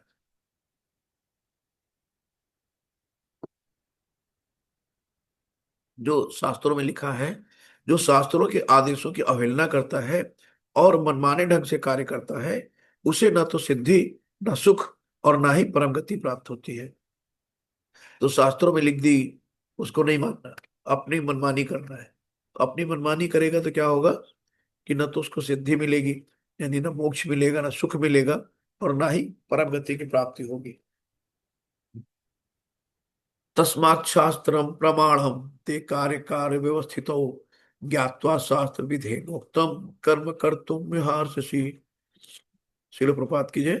अतएव मनुष्य को ये चाहिए कि शास्त्रों के विधान के अनुसार क्या कर्तव्य है और क्या अकर्तव्य है, उसे विधि विधानों को जानकर कर्म करना चाहिए, जिससे वो क्रमशः ऊपर उठ सके। तो अब देखो यहाँ पे कृष्ण और बलराम जी हैं, है ना। तो ये भी गुरु की संगत में थे। इनको संदीपन मुनि जो गुरु थे कृष्ण भगवान के, तो उनके आश्रम में थे, शिक्षा लिया उन्होंने, है ना। एक आदर्श प्रस्तुत किया कि भगवान को कोई जरूरत नहीं है, भगवान के से सारे वेद शास्त्र तो भगवान से निकले हैं, उनको क्या जरूरत है ज्ञान लेने की। लेकिन यहाँ पे आके एज ए साधारण मनुष्य की तरह लीलाएं करते रहे कि भगवान सब वो सहते हैं, मम्मी की मार भी सहते हैं, चोरी भी करते हैं, नटखटी बचपना भी दिखाते हैं अपना, सब कुछ करते हैं, है ना। क्यों? यहाँ पे जो है सबको दिखाने के लिए कि हम उनका अनुसरण करें, जैसे भगवान या भगवान के जो पार्षद हैं, जो हमारे गुरु महाराज जी हैं, हम उनके आदर्शों का पालन करें, है ना। तो ये करेंगे तो धीरे धीरे क्रमशः ऊपर उठते चलेंगे। तो ये चीजें शास्त्रों में भी चार मुख्य दोष नहीं पाए जाते जो बद्ध जीव में होते हैं। तो इस तरीके से जो है कौन कौन होते हैं हमारे? अपूर्ण इंद्रियां, अपूर्ण इंद्रियां, कपटता, त्रुटि करना तथा मोहग्रस्त होना। तो ये जो है चार हमारे अंदर बहुत कमियां होती हैं, जो मेन कमियां होती हैं कि अपूर्ण इंद्रियां हैं। हम अपनी आंखों से इस दीवार के उस पार तो नहीं देख सकते, है ना। भगवान कहीं भी देख सकते हैं, तो हमारी अपूर्ण इंद्रियां हैं। कपटता, हम लोग कपटी होते हैं, मन में राम बगल में छुरी, वही है कि कपटपन जो होता है ना, ये कपटी होते हैं। त्रुटि करना, बात बात पे गलतियां करना, मोहग्रस्त होना, हर चीज पे मोहित हो जाना, है ना। तो ये चार प्रकार के दोष मनुष्य में पाए जाते हैं। तो इन चार दोषों के कारण बद्ध जीव विधि विधान बनाने के लिए अयोग्य होता है। तो ये चार दोषों को पहचानना है। अतः विधि विधान जिनका उल्लेख शास्त्रों में होता है इन दोषों से परे होते हैं।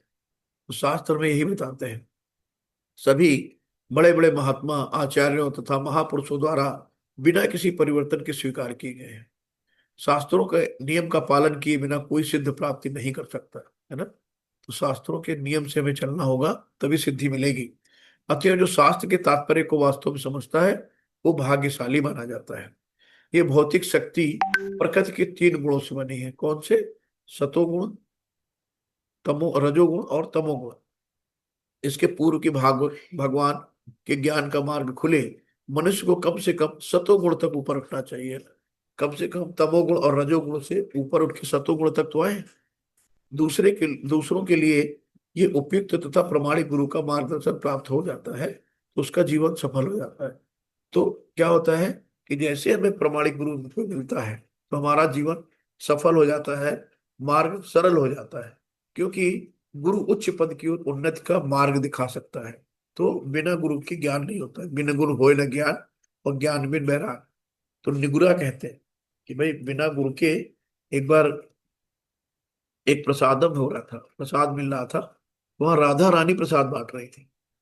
तो गुरु महाराज जी ने मना किया प्रसाद मत लेना, और वो बोला अरे राधा रानी प्रसाद दे रही है, गुरु महाराज जी मना कर रहे हैं तो उनकी बात नहीं मानेंगे। तो उन्होंने प्रसाद ले लिया। जब भगवत धाम जाने की बारी आई तो गुरु से पूछा जाता है इनको पहचानते हो? Yes yes, okay, entry. तो जब एक तो कोई गारंटर होना चाहिए ना। तो उसकी बारी आई तो गुरु ने कहा मैं नहीं जानता उनको, वापस। तो ऐसे होता है। तो गुरु सबसे बड़ा, तो गुरु का दर्जा भगवान से भी बड़ा दिया गया है कि गुरु गोविंद दो खड़े काके लागे पाँव, और बलिहारी गुरु आपने गोविंद दियो बताए। तो जब तक गुरु नहीं हमें मार्गदर्शन देंगे हम भगवान को कैसे पहचानेंगे?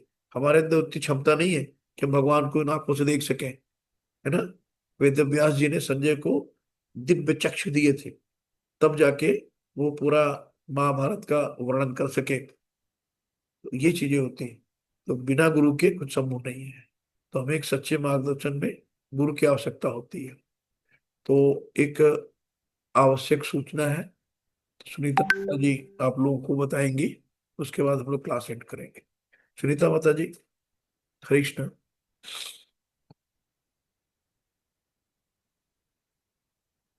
है नहीं क्या?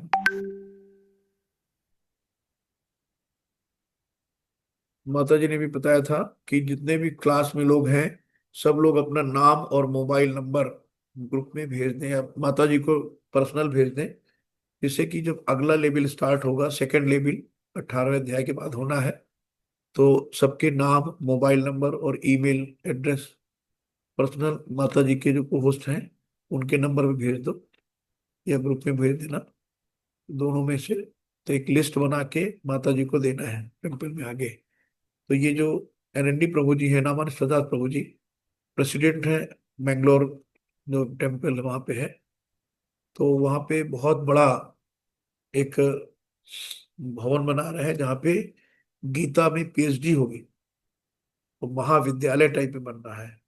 तो मंदिर का निर्माण हो चुका और बहुत कम समय में भक्तों के जो अच्छे से अच्छे भक्त जुड़े और उनके सहयोग से मंदिर बहुत कम समय में बन गया। मतलब मुझे लग रहा है कि शायद 3 साल में मंदिर बन के तैयार हो गया, जो इतना कम समय में। और बहुत भव्य मंदिर है। तो कोरोना काल में एक फ्री लिंक आई थी, इसी लिंक से हम लोग ज्वाइन होके आज भगवान के बारे में सुन रहे हैं, पढ़ रहे हैं। और इस समय वो जो महाविद्यालय गीता का बनने जा रहा है उसका काम शुरू हो गया है। तो जो लोग श्रद्धा समेत अगर कुछ में दान देना चाहते हैं वो भी आप कर सकते हैं। माता जी लिंक भेज देंगे। हरे कृष्णा। तो हम लोग चलते हैं। किसी का कोई क्वेश्चन है या कोई सुझाव हो तो आप कह सकते हैं। हरे कृष्णा। कैसा लगा चैप्टर आज का, देवी देवी और असुर गुण के बारे में सुन के? हरे कृष्णा। आप लोग अनम्यूट नहीं कर पा रहे हैं क्या? हरे कृष्णा। हरे कृष्ण प्रभु जी। हरे कृष्णा धन्यवाद। आज का चैप्टर जी कैसा प्रभु था? जी, क्वेश्चन पूछ सकते हैं? हाँ बिल्कुल माता जी, तो पूछे। जी प्रभु जी, जो अभी आपने बताया था कि गोल्ड में भी कलयुग का वास होता है, उन्होंने उसको आशीर्वाद दिया है। तो जो ये गोल्ड होता है, मतलब सोना, तो उसमें हमारा कौन सा, क्योंकि हमने अगर सही तरीके से कमाया है उसमें होता है, या कि हमारे पूर्वजों से मिलता है उनमें ऐसा होता है? कोई भी माता जी देखो, आपको जितनी आवश्यकता है जी। उतनी जितनी जरूरत है उसमें कोई नहीं है, है ना। ईसा वास्मिदम सर्वम। लेकिन जो हम संचय करते हैं, स्टोर करते हैं अननेसेसरी चीजों, उनमें है। तो गोल्ड गोल्ड भी एक, भाई हमारी लोभ है ना, चमक। जब तक हम मरते दम तक आप किसी को अपनी चेन उतार के दे सकती हो क्या? है ना, मोह होता है कि नहीं होता है? मतलब उसके नहीं, प्रति बिल्कुल। जितनी कीमती चीज होगी उतना ज्यादा हमारा अटैचमेंट उससे होगा। अगर कोई चीज गिर गई कीमती चीज, तो आप देखो कितना, मतलब टेंशन हो जाती है ना। तो मोह है ना एक हम्म। तरह से। तो नरक के द्वार 3 हैं, काम, क्रोध और मोह, लोभ, है ना। हम्म। तो ये सब हमें हाँ हाँ, लोभ बिल्कुल। में लालच दिलाते हैं ना माता जी, इसलिए कही गई है। तो हमें इन अच्छा सबसे आसक्ति लेनी है। हमें अच्छा। जितनी जरूरत है बस उतनी सही है। हम यहाँ से कुछ लेके नहीं जाएंगे, सब यहीं छोड़ के जाएंगे। जब आदमी मरता है ना, मम्मी मरी, उनकी चेन भी काट लो, अंगूठी भी निकाल लो, उनके बिछिया भी निकाल लो, पायल भी, कोई ले जाता है क्या? सब कौन ले सही। गया पता नहीं। और जिंदा कह दो मम्मी इसको दे दो, अरे कैसे दे देंगे, मेरी चीज है, इतनी कीमती चीज क्यों दे दें, है ना। हम्म। मेरी मदर थी, हमने एक सर्वेंट रखा था, नेपाल से लाए थे वो। हम्म। मैंने कहा था कि मम्मी अपनी चेन अंगूठी इसको दे दो, इसने सेवा करी आपकी। नहीं। फिर जो खत्म भी हो गई तब भी मैंने कहा, लेकिन वो सब लोगों ने हमको डांट दिया, पागल हो क्या, ऐसे कुछ होता है क्या, सैलरी तो दे रहे हो ना, खाना पीना दे रहे हो, बहुत है। तो ये सब चीजें होती है, इनसे हमारा अटैचमेंट बहुत ज्यादा रहता है कि हम इनसे डिटैच नहीं हो हम्म। पाते। हमें क्या करना है, हमें डिटैच होना है, धीरे धीरे विरक्त होना है। तो ऐसी कोई चीज ना ले कि जिनसे बंध बंध जाए, है ना। हम यहाँ पे सिर्फ हम्म। सिर्फ ट्रस्टी हैं, मालिक नहीं है। आप हम्म। देखो हजारों करोड़ रुपए कमा के आदमी धर के चला जाता है, ले जाता है जी। कोई क्या? शमशान नहीं। घाट में चाहे वो भिखारी हो और चाहे करोड़पति हो, जाएगा हम्म। बांस की लकड़ी में, है ना। जी। वहां पे बांस की लकड़ी, वहां आगे पे ही बैठा ला जाए, वहां एसी और गद्दा सोफा और नौकर चाकर नहीं जाते साथ में, हम्म। है ना। वो कि चलो भाई एसी लगा दो, सॉफ्ट गद्दे बिठा लो, साहब हैं, है ना। सब समान हो, हम्म। सब बांस की लकड़ी में जाएंगे और सब नंगे हम्म। धड़ंगे होके जाते हैं, जैसे आए वैसे ही जाएंगे। तो कुछ हाँ नहीं है, हाँ। है ना। सब यहाँ पे क्षणिक है। हरे कृष्णा। हम्म, किसी हरे का और कृष्णा। सवाल और और कोई? एक जानकारी और चाहिए थी। जी जी। जैसे किसी को अपनी तारीफ ही सुनना अच्छा लगता है, थोड़ा सा किसी ने बुराई कर दी तो वो बुरी लगती है, ये ऐसी जी आदत को कैसे छोड़े, और ये कैसा गुण है हमारे अंदर? ये तो राजसिक टाइप गुण लगता है कि नहीं, रतौरी हमारी कोई मतलब वो करे, वैल्यू दे, मीनिंग हाँ। ऑफ वैल्यू, ऐसा पूछ एक रही हूँ। हरे कृष्ण। हम्म, हरे कृष्णा। पिता जी, तारीफ क्या है? जो भी चीजें हैं, हम जैसे मान लो आपके साथ कोई सीनियर खड़ा हो, है ना, कहीं आप ऑफिस में काम करती हो, कोई सीनियर खड़ा हो और आप सब लोग उसकी तारीफ करें, अच्छा लग रहा है उसको, है ना। लेकिन तारीफ किस क्षेत्र में हो रही है? वो तारीफ कभी हमारा घमंड तो नहीं बढ़ा रहा है? कभी कभी ये तो नहीं, हाँ, हाँ मैं बहुत अच्छा हूँ, ये देखो सब लोग मेरी तारीफ कर रहे हैं, देखो ये सब। वो तारीफ किस कैटर की है? उस तारीफ में हम अपने आप को गिरा तो नहीं रहे? बहुत सी तारीफ होती चाटुकारिता वाली होती कि हम जो हैं वो नहीं है, जबरदस्ती की तारीफ की जा रहे हैं लोग बाग, और वो भी हमें सुनना अच्छा लग रहा है। तो जो एक्चुअल में है उसको एक्सेप्ट करो। जो चीजें नहीं है, अगर कोई तारीफ कर रहा है तो उससे मना कर दो, नहीं ये गलत है, ऐसा मैं नहीं हूं, जो तुम कह रहे हो ऐसे नहीं है। तो कभी कभी झूठों अच्छा। की तारीफ होती है ना, उसमें भी मौन रहते हैं ना। जो हम है नहीं है, उसको भी चाटुकार लोग, अरे अरे ये तो बहुत अच्छा है, ये बहुत अच्छा है, उसको भी हम एक्सेप्ट करते रहते हैं, वो गलत हम्म, है ना। अच्छा, तो हमें बुरा ना लगे, मतलब अच्छा कोई अगर थोड़ी बुरा बोल दिया और उसमें हमें बुरा ना लगे, उसके लिए हम क्या कर सकते हैं? भगवान की भक्ति से धीरे धीरे चला जाएगा ना? बस माता जी, जब चीजें हम ये जान लेते हैं कि जो हमारे कर्म हैं हमारे साथ हैं, सामने वाले के कर्म सामने वाले के कर्म हैं। हो सकता हरे है कि आज वो हरे हमारे, हरे कृष्णा, आज वो हमारे सामने हमारी बुराई कर रहा है या हमसे कुछ गलत शब्द कह रहा है, हो सकता है हमने कल उसको कुछ गलत शब्द कहे हो सकता है मैं वापस कर रहा हूँ। हम हम्म, कितने जन्म ले चुके हैं नहीं पता ना माता जी। हम हम्म, पिछले जन्म में हमारी पत्नी से हमारे कौन से संबंध रहे हों, आज वो हमारी पत्नी के मन के रूप में आई है। जो बच्चा है, हम्म, पिछले जन्म में हमारे उसके कौन से संस्कार रहे होंगे, कौन संबंध रहे होंगे, वो आज बच्चा बन के आया है। पता नहीं हमने उसकी सेवा की तो आज वो मेरी सेवा कर रहा है, या मैंने उसकी उसके साथ गलत व्यवहार किया तो मेरा बच्चे मेरे साथ गलत व्यवहार कर रहा है ना। अभी मेरे साथ हम्म, एक केस चल रहा है, बॉम्बे का एक बच्चा है, 2.5 साल का। जी, जी, उसके माँ बाप करोड़पति, और आज वो खाकपति हो गए हैं। उधारी लेके बच्चे का इलाज करा रहे हैं। टॉप क्लास के बॉम्बे के हॉस्पिटल में 4 महीने उन्होंने एडमिट रखा, और चार हम्म, महीने एडमिट करने का मतलब नॉर्मल सा 1-2 लाख रुपए पर डे का खर्चा। तो हम्म, वो बच्चे का पोटी नहीं रुक रही है आज भी, और हम्म, माँ जो एयर होस्टेस थी, दिन रात बेचारी, पिताजी उनके कल रो रहे थे कि दिन रात उसकी पोटी साफ करती रहती है और कोई कंप्लेन नहीं करती। तो आप सोचो ये सब क्या है, कि उस बच्चे का, हो सकता है कि उन लोगों ने उधारी ली हो पिछले जन्म में, और उस उधारी को चुकता नहीं किया होगा।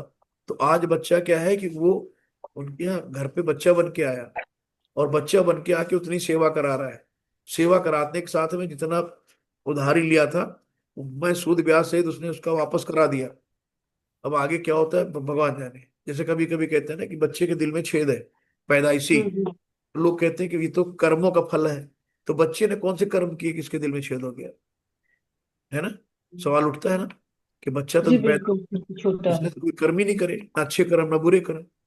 इसके हम्म, इसको क्यों प्रॉब्लम दे रहे हैं भगवान, इसको क्यों इतना पेन मिल रहा है, इसको ऐसा क्यों हो रहा है? कृष्ण। तो ये बच्चे के लिए नहीं है। मान लो हमने आपसे 50 लाख रुपए उधार ले लिए और आपको हमने नहीं दिया, तो हम्म, अगले जन्म में आप मेरे यहाँ बच्चा बन के पैदा हो गई, और पैदाइशी दिल हम्म, में छेद हो गया। अब हम ले लेके भाग रहे हैं, क्योंकि जितना हम अपने पैसे के लिए, आप अपने पैसे के लिए हमसे परेशान नहीं, कि मेरा पैसा दे दो हम्म, पैसा दे दो, नहीं दिया, इतने चक्कर लगाए, इतनी पीड़ा हुई। तो वही माँ बाप के रूप में इतने हॉस्पिटलों चक्कर लगाते हैं, इतनी पीड़ा झेलते हैं, और जितना 50 के बजाय वो 1.5-2 करोड़ रुपया लगा डालेंगे, उसके बाद लगेगा बच्चा ठीक हो गया। अब ठीक हो गया, कुछ दिन बाद निपट गया, हफ्ते भर मर गया।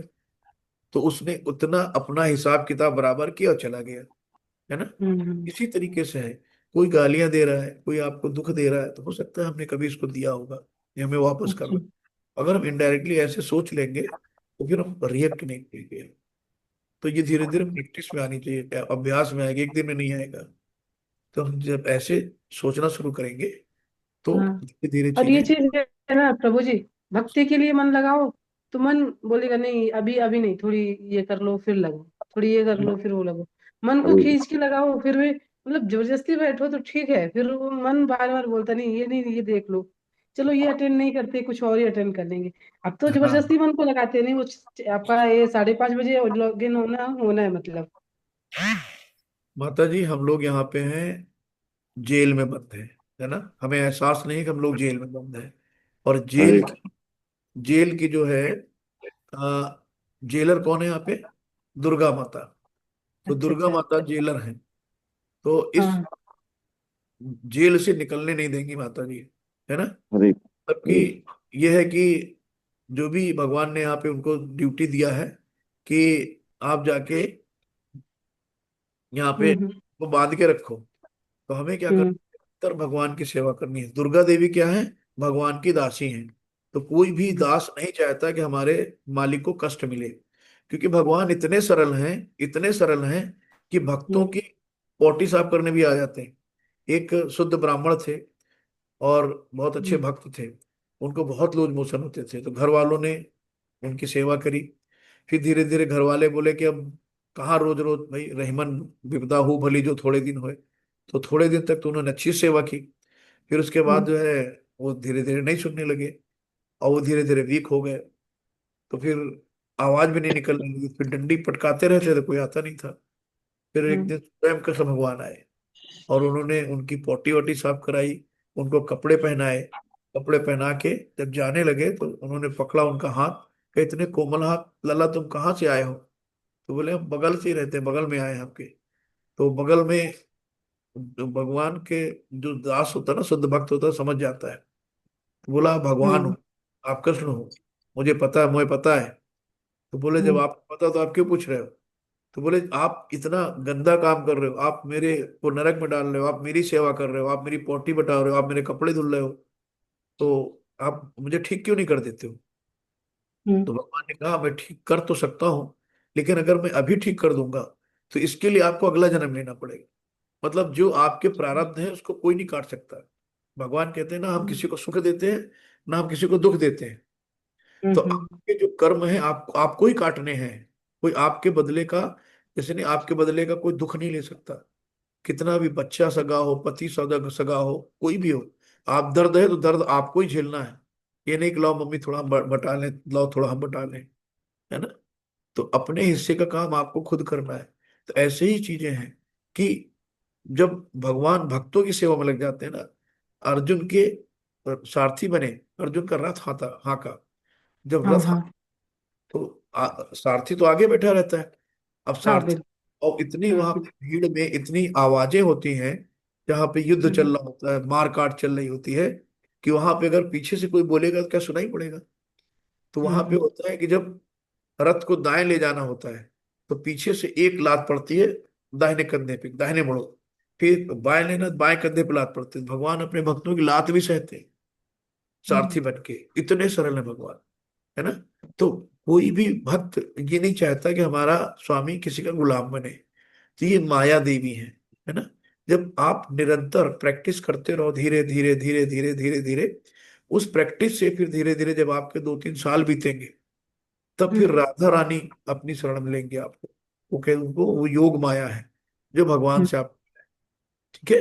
तो अभी यहाँ पे माया देवी है, दुर्गा देवी। वो कहती नहीं, हम्म मेरे स्वामी को डिस्टर्ब नहीं करो, यहीं पे रहो, नींद आ रही सो जाओ, भूख लग रही खा लो, घूमने चले जाओ, जरा सा मोबाइल देख लो, भजन वजन क्या करोगे करके, है ना। हम्म जब जब लेकिन देखेंगे कि आपके अंदर दृढ़ है, दृढ़ इच्छा है भगवान को पाने की, भगवान की सेवा करने की, तब फिर वो योग माया से मिलाते हैं। योग माया फिर आपको भगवान से मिलाते हैं। ठीक है मैं जी, मतलब सॉरी माता जी। तो ठीक है माया प्रभु जी। देवी, हाँ, तो ये जो है कृष्ण आपको। धन्यवाद प्रभु जी, बहुत अच्छे से आपने समझाया, अच्छा लगा। हरे कृष्ण प्रभु जी। हरे कृष्ण माता जी, माता जी। प्रभु जी सबको बोल दीजिए वो जो मैंने बोला था आपसे, माता जी हाँ, ने बोला। मैंने बोल दिया आपको, मैंने पुकारा था, आप थी नहीं। अच्छा हाँ ठीक है मान प्रभु जी। हाँ, हरे तो कृष्ण। सब लोग जो है माता जी को अपना नाम, मोबाइल नंबर और मेल लिख के भेज दीजिए, तो अगली कक्षा की तैयारी हो जाए। और सब लोगों को क्वेश्चन मिल रहे होंगे। माता जी क्वेश्चन वगैरह भेज रही हैं ग्रुप में? हाँ प्रभु जी जा रहे हैं ना। किसी को कोई प्रॉब्लम हो क्वेश्चन करने में तो माता जी से संपर्क कर लेना, और सेकंड लेवल की तैयारी करो। सेकंड लेवल इससे भी अच्छा होगा, बहुत अच्छा होगा। तब तक मेरा गला भी सही हो जाएगा, फिर हम लोग अच्छे से बातें करेंगे, है ना। हरे कृष्णा। मेरे को वो इसमें आ नहीं रहा है नंबर, किसमें मैसेज करना है?